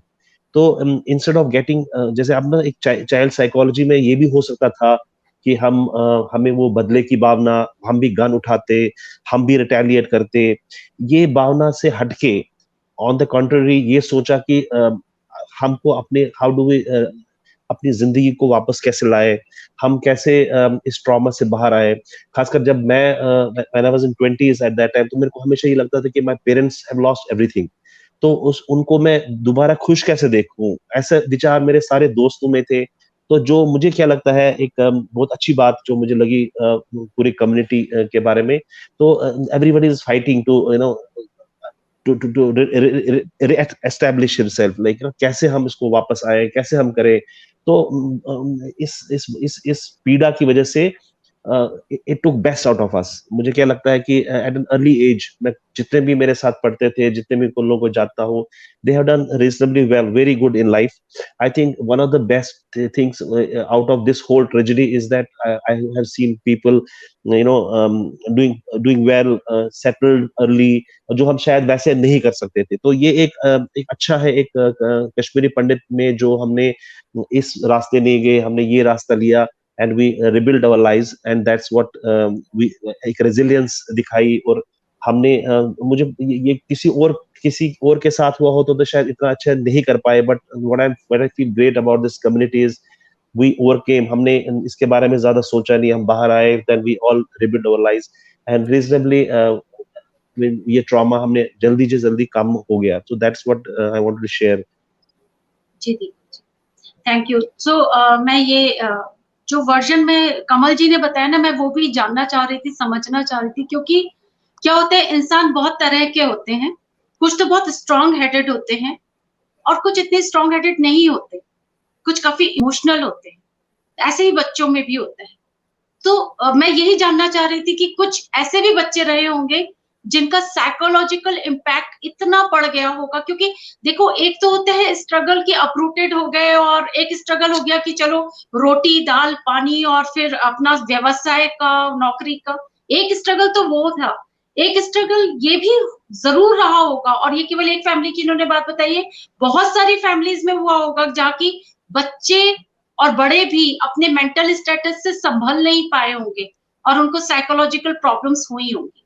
ये एक अलग स्ट्रगल चला होगा जरूर, और वो एग्जाम्पल वो कमल जी ने दिया, तो बहुत मतलब क्या बोले, कुछ बोल नहीं सकते हैं. एक और था जो दीपक जी ने शेयर किया था, जो उन्होंने बोला था कि 80 के टाइम पे 1980s में border crossing was so easy कि कोई कहीं भी चला जाता था बॉर्डर में. और तो मतलब ये चीज मेरे समझ के बाहर हो गई कि ऐसा कैसे था, मतलब गवर्नमेंट का कोई रोल नहीं था उस टाइम, जबकि उसके पहले कितने वॉर हो चुके थे. तो ये मैं समझना चाहती हूँ, कोई भी बताए, दीपक जी या कमल जी, कि ऐसा कैसे था कश्मीर. देखिए Yeah. निवेदिता जी,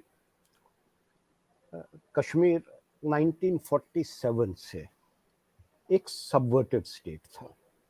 ये ऐसा नहीं है कि ये 1980s की बात है, 1990 की बात है. ये एक सबवर्टेड स्टेट पहले से रहा है, जिसकी प्राइमरी वजह यह थी कि आर्टिकल 370 था वहाँ पे.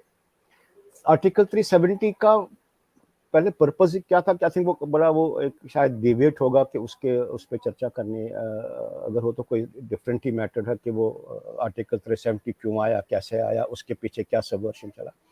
बट द फैक्ट रिमेन्स कि कश्मीर राइट फ्रॉम 1947 टू 1990 एक सबवर्टेड स्टेट था. इतना सबवर्शन था कि जब 1946 में कॉन्स्टिट्यूएंट असेंबली में भारत के संविधान को अडॉप्ट किया गया, जिसमें जम्मू कश्मीर के 4 सदस्य थे, शेख अब्दुल्ला की लीडरशिप में थे. पूरे देश में बताया गया कि कॉन्स्टिट्यूएंट असेंबली बनाई जाए. अपने स्टेट्स में आप कॉन्स्टिट्यूएंट असेंबलीज बना दो, अपने राज्य का कॉन्स्टिट्यूशन बना दो, और फिर जाके हम करेंगे यहाँ पे एक नेशनल फेडरल एक कॉन्स्टिट्यूशन बनेगा, तो 1946 में आके फिर उस पर हम फाइनल कर लेंगे. तो ये छोटा सा मैं एक 2 मिनट के लिए डिबेट कर लेता हूँ.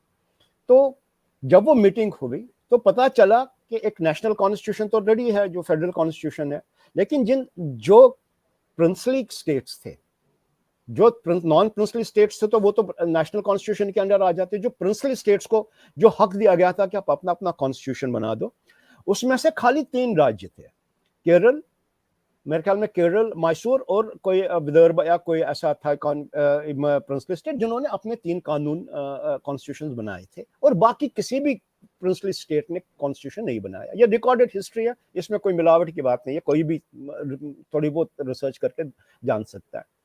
तो एक कॉन्सेंसस बना कि देखो जी, अब इतने सारे प्रिंसली स्टेट्स तो नहीं बना पाए, खाली 3 राज्यों ने बनाया है. तो ऐसा करते हैं कि इनको इन तीन को भूल जाते हैं। जो नेशनल कॉन्स्टिट्यूशन है वही सारे देश पे, फेडरल जो कॉन्स्टिट्यूशन बना वही सारे देश पे लागू कर सकते हैं। लागू हुआ वही। फारूक अब्दुल्ला उसके शेख अब्दुल्ला उसके सिग्नेटरी बने, लेकिन एक डायकॉटमी देखिए क्या थी, सबवर्शन कहां से शुरू हुआ था। एक अलग से फारूक शेख अब्दुल्ला ने कहा जी हमें तो ये मौका ही नहीं मिला बनाने का कॉन्स्टिट्यूशन, क्योंकि हमारे तो यहाँ पे कॉन्स्टिट्यूएंट असेंबली ही नहीं बनी, हमें भी तो मौका दे दो। कंसेंसस पे साइन करते हैं कि फेडरल कानून पूरे देश में लगेगा, लेकिन कश्मीर के लिए नहीं। और उसके बाद में भी दूसरी देखिए क्या ट्रेजेडी थी, उस वक्त की सरकार ने कैसे इसको सबवर्शन में एड करा। 1947 में तो फिर आजाद हुए 1950 में, आई एम सॉरी मैं ये 46 की बात नहीं है, ये आई एम सॉरी मेरे को थोड़ा ये कंफ्यूजन, 1949 की बात है, आजादी के 2 साल बाद में 1947 में 46 में वो कॉन्स्टिट्यूशन लगा था।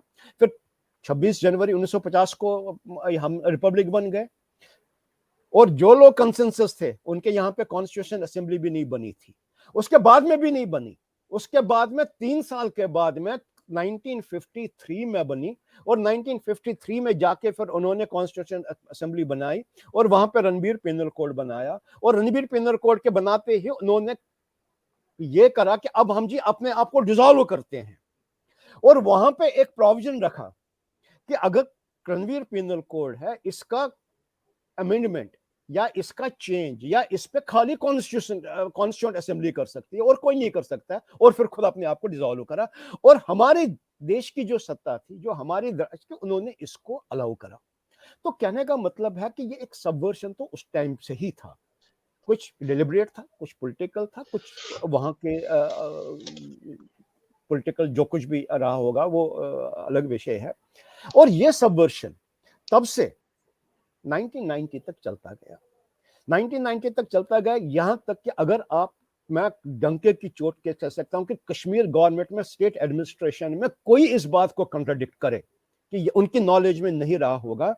जब 1990 में ये मास अपराइजिंग हुई, कम्युनिकेशन के मीन्स क्या थे? किसी के घर पे फोन नहीं था। हमारे घर में 600, हमारी लोकेलिटी में 700-800 घर में हमारा एक घर था केवल जहां पे फोन था, कोई कम्युनिकेशन के साधन नहीं थे।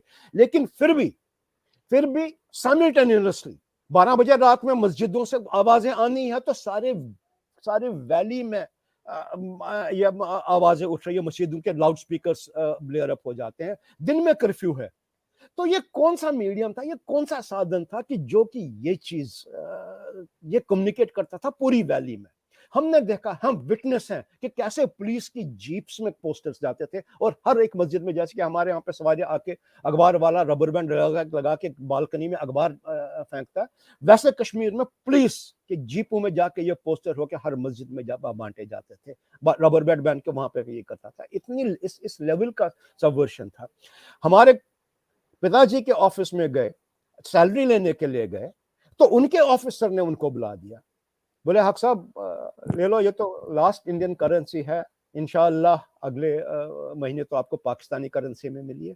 बाहर निकले तो उन्हीं के वहां पे एक कुलीग बोलते थे, हक साहब ये जरा गड़ी ना इसको इधर दो, इसको आधा घंटा टाइम चेंज कर दो, अब यहाँ पे ये चीज नहीं चलेगी। ये तो सरकारी मुलाजिम।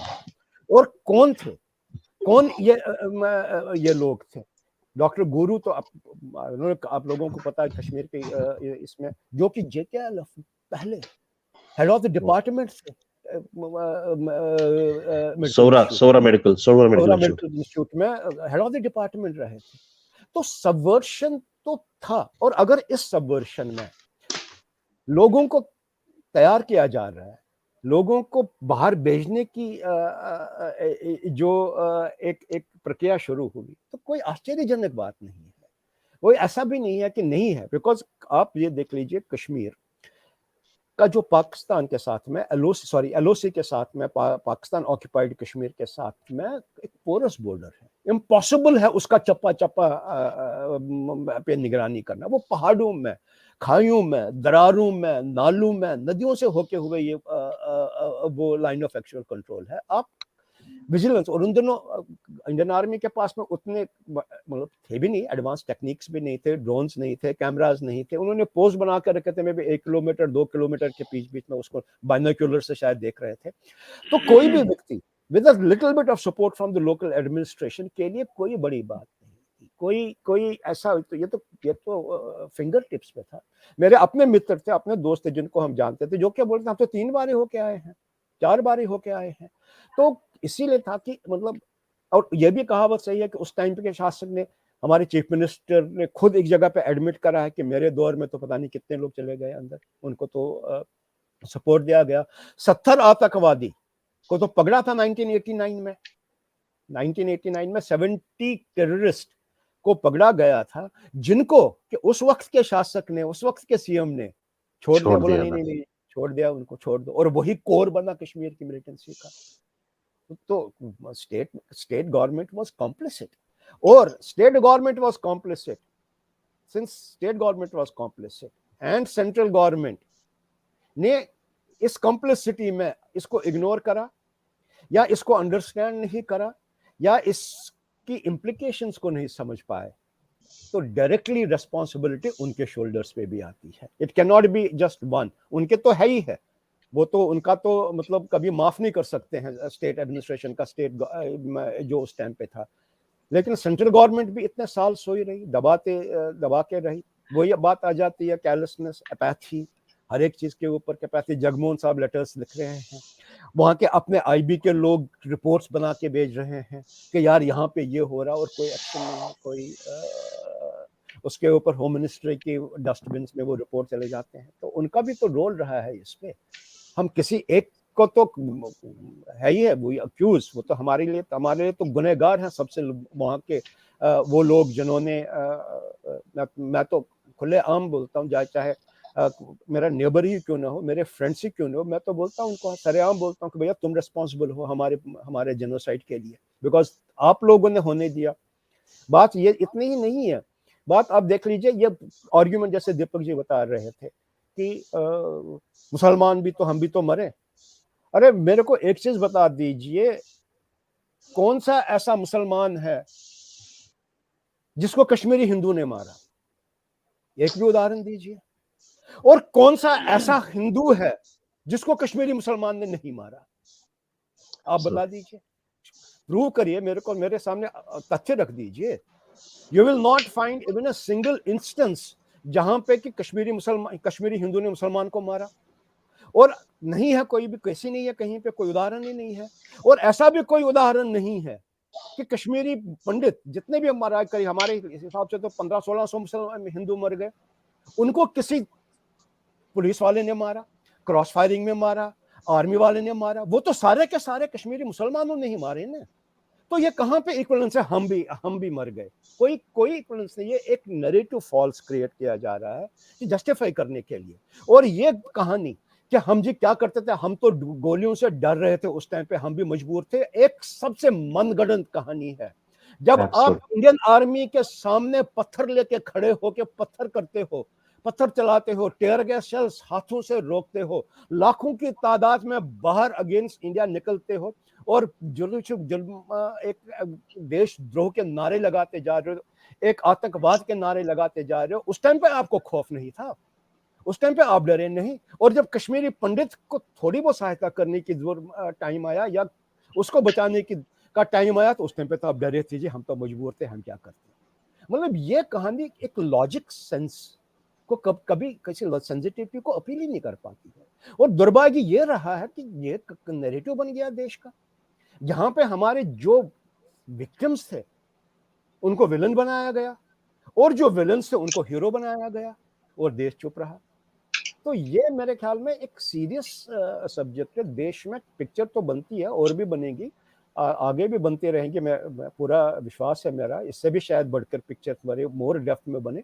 लेकिन एक देश में जरूरी है, और जो हम जैसे निवेदिता जी आपका माध्यम है, और सब लोगों से मेरी अपील है, जितने भी इस प्रोग्राम देखते हैं, बुद्धिजीवी हैं, बाकी मेरे से उनसे ये अपील है कि ये एक विषय, इस पे चर्चा होनी चाहिए, इस पे विशेष लार्ज स्केल चर्चा होनी चाहिए कि ये कहाँ पे गलती की, और कहाँ पे इसको क्या सुधार कैसे लाया जाए, वो अगर कर सके Absolutely. तो वो शायद हमारे लिए एक बहुत ही बड़ी बात होगी। Nivedita, Tribute. can I come in with a very important question to Kamal Haq जी, कभी भी आपको? जी, शारदा जी कुछ शेयर करना चाहते हैं? शारदा जी? हाँ, कमल जी आवाज आ रही है ना मेरी? हाँ जी, हाँ हाँ, जी, हाँ, हाँ जी। आपकी आवाज़ हाँ, जी, जी। कमल जी ये मैंने सब चर्चा सुनी, 2-3 प्रश्न मेरे आ गए हैं, तो वो चर्चा भी हो सकती है और एक तो बात ये है कि आपने कहा कि हमें ये बताया गया कि यू लैक इन हिस्ट्री, कि हमारी हिस्ट्री पे पकड़ उतनी मजबूत नहीं है। देखिए, मुझे ऐसा लगता है कि एक तो कम्युनिस्ट और एक इस्लाम, इन दोनों में ये लोग वैचारिक लड़ाई लड़ते हैं और वैचारिक लड़ाई की काट वैचारिक लड़ाई ही है। आप देखिए चाहे कम्युनिस्ट हों, एक बड़ा मैं इतिहास से उदाहरण देता हूँ आपको कि हमने हमेशा वैचारिक लड़ाई लड़ के जीत पाई है, क्योंकि आप हथियार से नहीं लड़ सकते हमेशा। जब बुद्धिज़्म हम पे हावी हो गया भगवान बुद्ध के बाद में, उसके अनुयायियों ने हिंदू धर्म को नेस्तनाबूद ही लगभग कर दिया। तब आदि शंकर का प्रादुर्भाव हुआ, आदि शंकर का, और आदि शंकर ने वैचारिक लड़ाई लड़ी और 15 साल के अंदर में सनातन धर्म की पुनर्स्थापना कर दी। तो आप बताइए, इन लोगों से वैचारिक लड़ाई लड़ने की मुझे लगता है बहुत ज़्यादा ज़रूरत है। मैं चाहूँगा इस पे आप लड़िए, बताइए कुछ, कोई भी बताए। देखिए अरविंद जी, बुद्धिस्ट और हिंदूज की वैचारिक जो मतभेद थे या वैचारिक आप मानिए द्वंद्व चला, आपको ये जानना जरूरी, समझना जरूरी है कि वो एक ही ब्रांच के दो, एक ही ट्री के दो ब्रांचेस थे। आज भी बुद्धिज्म और हिंदुइज्म एक ही ब्रांच के, फिलॉसफी करीब करीब कॉन्फ्लुएंस है। इतना कॉन्फिडेंस है कि कश्मीर के लोकल नीलबत पुराण में तो भगवान बुद्ध को नारायण का 10वां अवतार माना गया है। मतलब ये भी ये है।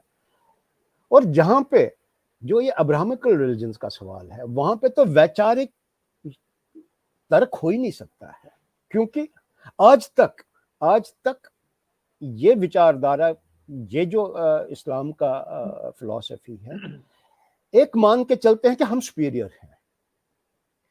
जब आप अपने आप को सुपीरियर मानते हैं, जहां पे आपका कहना है कि अगर आप अल्लाह पे कर्म नहीं करते, अगर आप अल्लाह से ये नहीं करते, तो आपको जन्नत में जगह ही नहीं है। अब आप तो बिल्कुल आप तो नरक की आग में ही जलेंगे।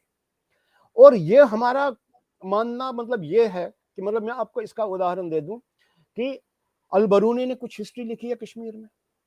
उसने मतलब भारत में आके उन्होंने भ्रमण करा और उसमें हिस्ट्री लिखी। वो भी लिखते हैं, ऑल्दो माना जाता है कि वो थोड़ा उन्होंने रैशनल करा, कुछ सही लिखा, या और भी कुछ एक दो मुस्लिम सेंट्रल एशिया से आए जिन्होंने इंडिया पे लिखा है, और कुछ हद तक माना जाता है कि थोड़े रैशनल रहे, सेक्युलर अनप्रेजुडिस्ड वे में लिखा। लेकिन उन्होंने भी अंडरलाइन कोट यही करा है कि हम सुपीरियर हैं, हमारा फिलॉसफी सुपीरियर है, इसके आगे तो तुम कीड़े मकोड़े हो। तो जब आप ऐसी धारणा के साथ में लड़ाई कर रहे हैं, जैसी धारणा आपके सामने है, तो आप वैचारिक तौर पे, वैचारिक स्तर पे उनसे बात ही नहीं कर सकते हैं। वो कॉन्फ्लुएंस ही नहीं है, वो कहीं पे वो विचारधाराओं का मेल ही नहीं है। और वो विचारधारा मतलब आपने आदि शंकरा जी का नाम लिया, उसने कहा जी मैं तो तर्क के साथ में जीतूंगा, तर्क से अपनी लड़ाई, अपना युद्ध करूंगा। और यहाँ पे तो हिस्ट्री तर्क की हिस्ट्री है ही नहीं, यहाँ पे तो तलवार की हिस्ट्री है, यहाँ पे तो ट्रेडिशन तलवार का है, रिलीव गलीव से लियो, ये यहाँ पे ही नहीं है, इजिप्ट से लेके पूरे सेंट्रल एशिया से आती हुई ये हिस्ट्री तो यही है। कहाँ पे मेरे को बता दीजिए कि कहीं पे डिबेट आया, चलो जी डिबेट है भैया, ये हमारा फिलॉसफी सुपीरियर है, आओ मान लो। मतलब कमल जी, हमारे यहाँ पे कमल जी, हाँ हाँ यहाँ बताइए। पर एक चीज मैं पूछना चाहता हूँ कि आज ये तो हम सब मानते हैं कि तलवार के बल पे काम किया जाता है, लेकिन भारतवर्ष में अभी भी इनको जो सपोर्ट मिल रहा है वो कम्युनिस्टों का वैचारिक सपोर्ट है। कम्युनिस्ट कभी तलवार के बल से काम नहीं करते हैं, हमेशा वो विचार से, तर्क के बल पे ही छलना करते हैं, छलना। तो वो मेरा नहीं, था कि वो आपका कहना सही है, लेकिन कम्युनिस्टों ने भी तो बड़ी अच्छी गेम खेल रहे हैं ना, वो भी अपने विचारधारा के आगे इनको तलवार की डाल में जी रहे हैं। JNU is a good तलवार example. उठा के किसी के हाथ में तलवार दे रहे हैं ना, मैं खुद तो पीछे विचारधारा की बैटिंग दे रहे हैं। जी बहुत बहुत बहुत शुक्रिया। और अब इस राउंड को खत्म करते हैं और नेक्स्ट राउंड हम क्वेश्चंस का ले रहे हैं। और जितने भी हमारे साथ ऑडियंस हैं उनसे मैं निवेदन करती हूँ कि जो भी क्वेश्चंस है आप दीजिए, यहाँ पर हम पटल पर लेंगे। तो भूपेंद्र जी ने एक क्वेश्चन किया है, पैनलिस्ट स्पेशली कमल जी से, कमल जी इस बात पे प्रकाश डालें कि आजादी का नाम कैसे एक पूरी कौम को चुन चुन के मारने और दहशत फैलाने में कैसे तब्दील हो गया, ये लिख रहे हैं। और एक और उनका क्वेश्चन है कि एक कौम की आजादी अचानक अल्पसंख्यक कश्मीरी हिंदू समुदाय का सफाया करने के मुद्दे में तब्दील हो गई और क्यों? देखिए, मैं समझता हूं कि आज़ादी का नारा एक कैमोफ्लेज था, क्योंकि ये 1990 था। अगर ये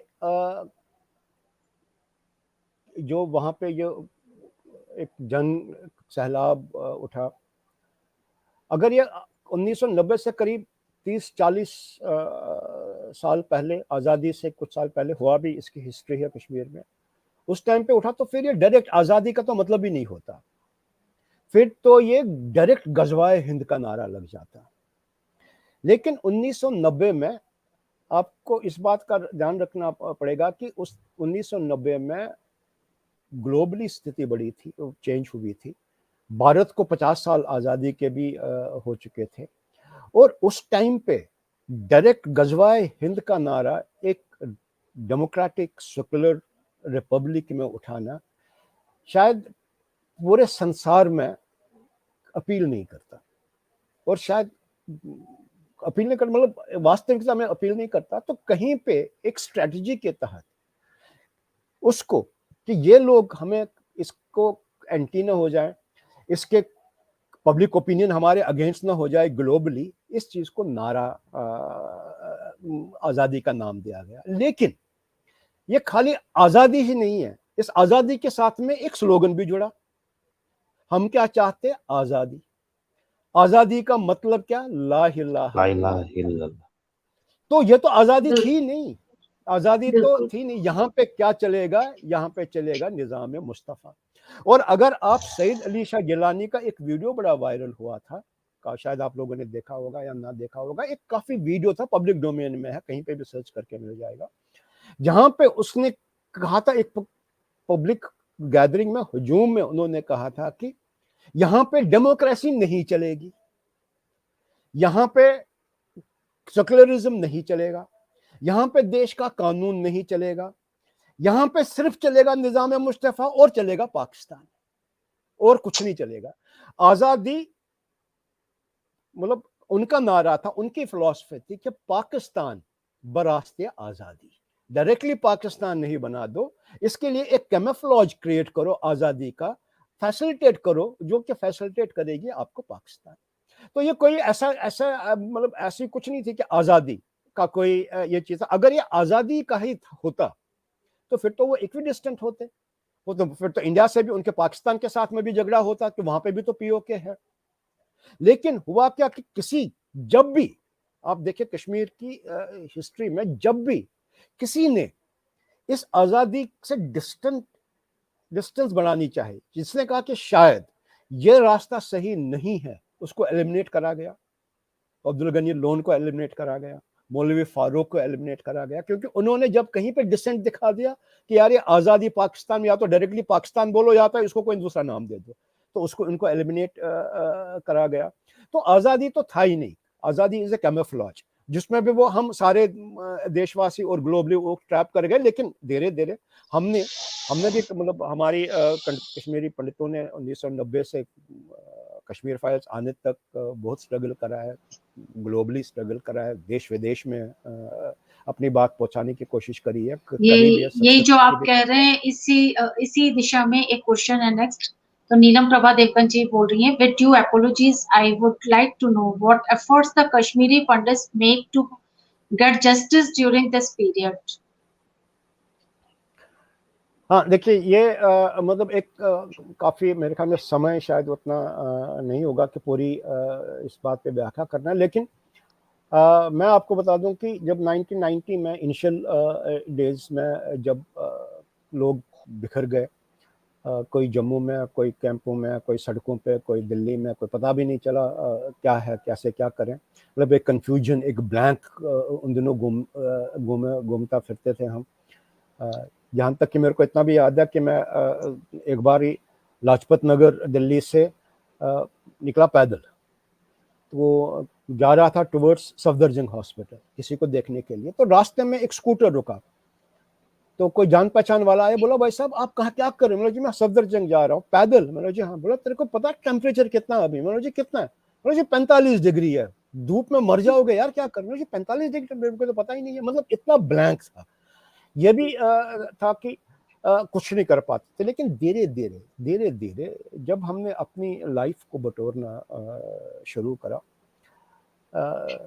थोड़ा थोड़ा हम कंपोज हुए, पता चला कि ये टेम्परेरी नहीं है, ये हमारी लड़ाई तो अब शायद परमानेंट बनती जा रही है, कितनी लंबी खींचेगी ये नहीं पता है। तो हमने कश्मीरी पंडितों ने अपने आप को ऑर्गेनाइज करा, खाली जम्मू में नहीं, खाली दिल्ली में नहीं, देश में नहीं, पूरे ग्लोब में, पूरे अंतर्राष्ट्रीय लेवल पे हमने अपने आप को ऑर्गेनाइज करा।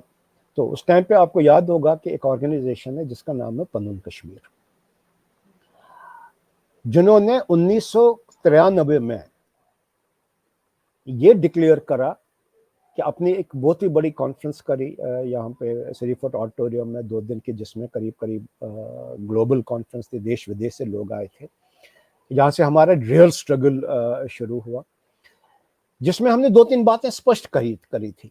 2-3 बातें उसमें स्पष्ट करी थी कि कश्मीर में गवर्नमेंट ऑफ इंडिया को पाकिस्तान को टेररिस्ट स्टेट डिक्लेयर करना चाहिए।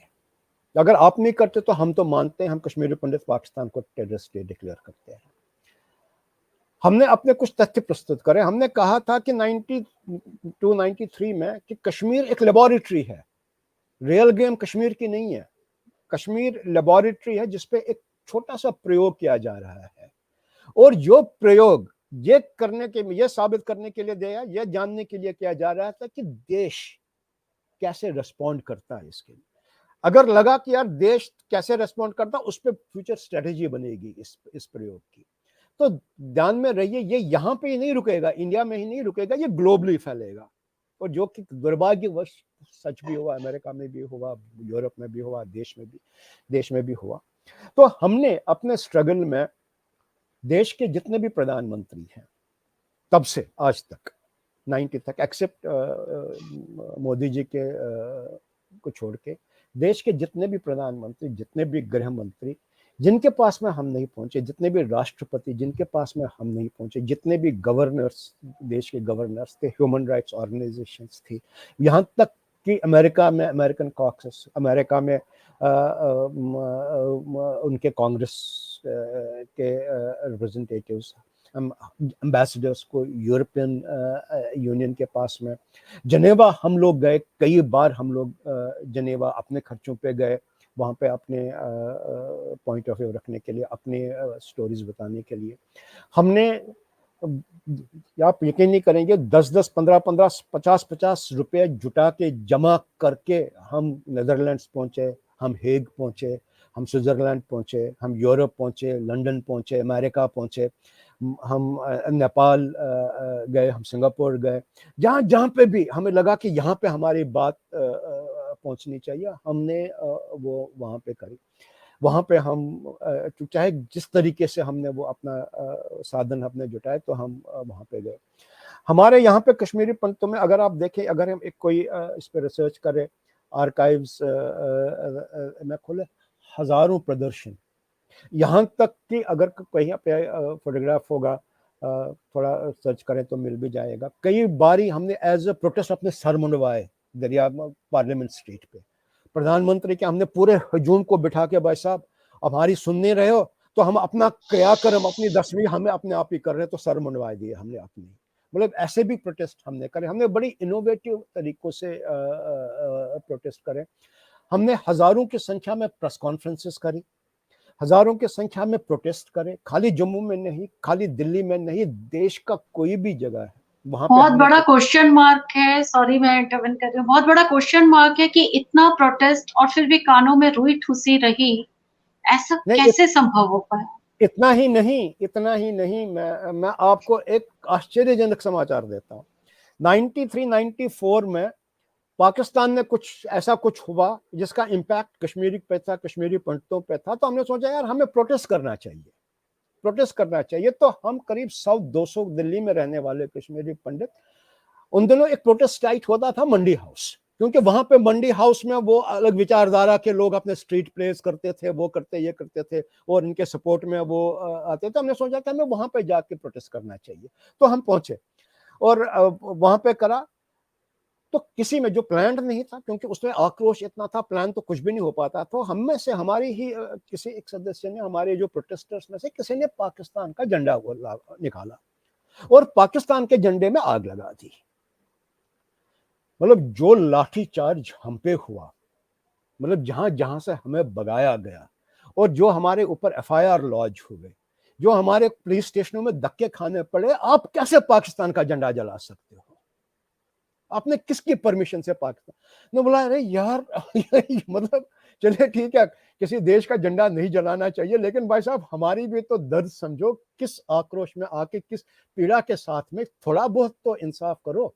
नहीं, यहां पे आपको याद होगा जब कुछ साल पहले जब यहाँ पे जंतर मंतर में अफजल गुरु की जब वो फांसी हुई, तो सेपरेटिस्ट ने जंतर मंतर पे 3 दिन का कॉन्क्लेव का एक प्रोटेस्ट करा था, जिसमें कि पूरा सहयोग था पुलिस का, एडमिनिस्ट्रेशन का, सेपरेटिस्ट का। इतने जबरदस्त नारे, देश विरोधी नारे, लेक्चर्स और सब कुछ वहाँ पे हुआ।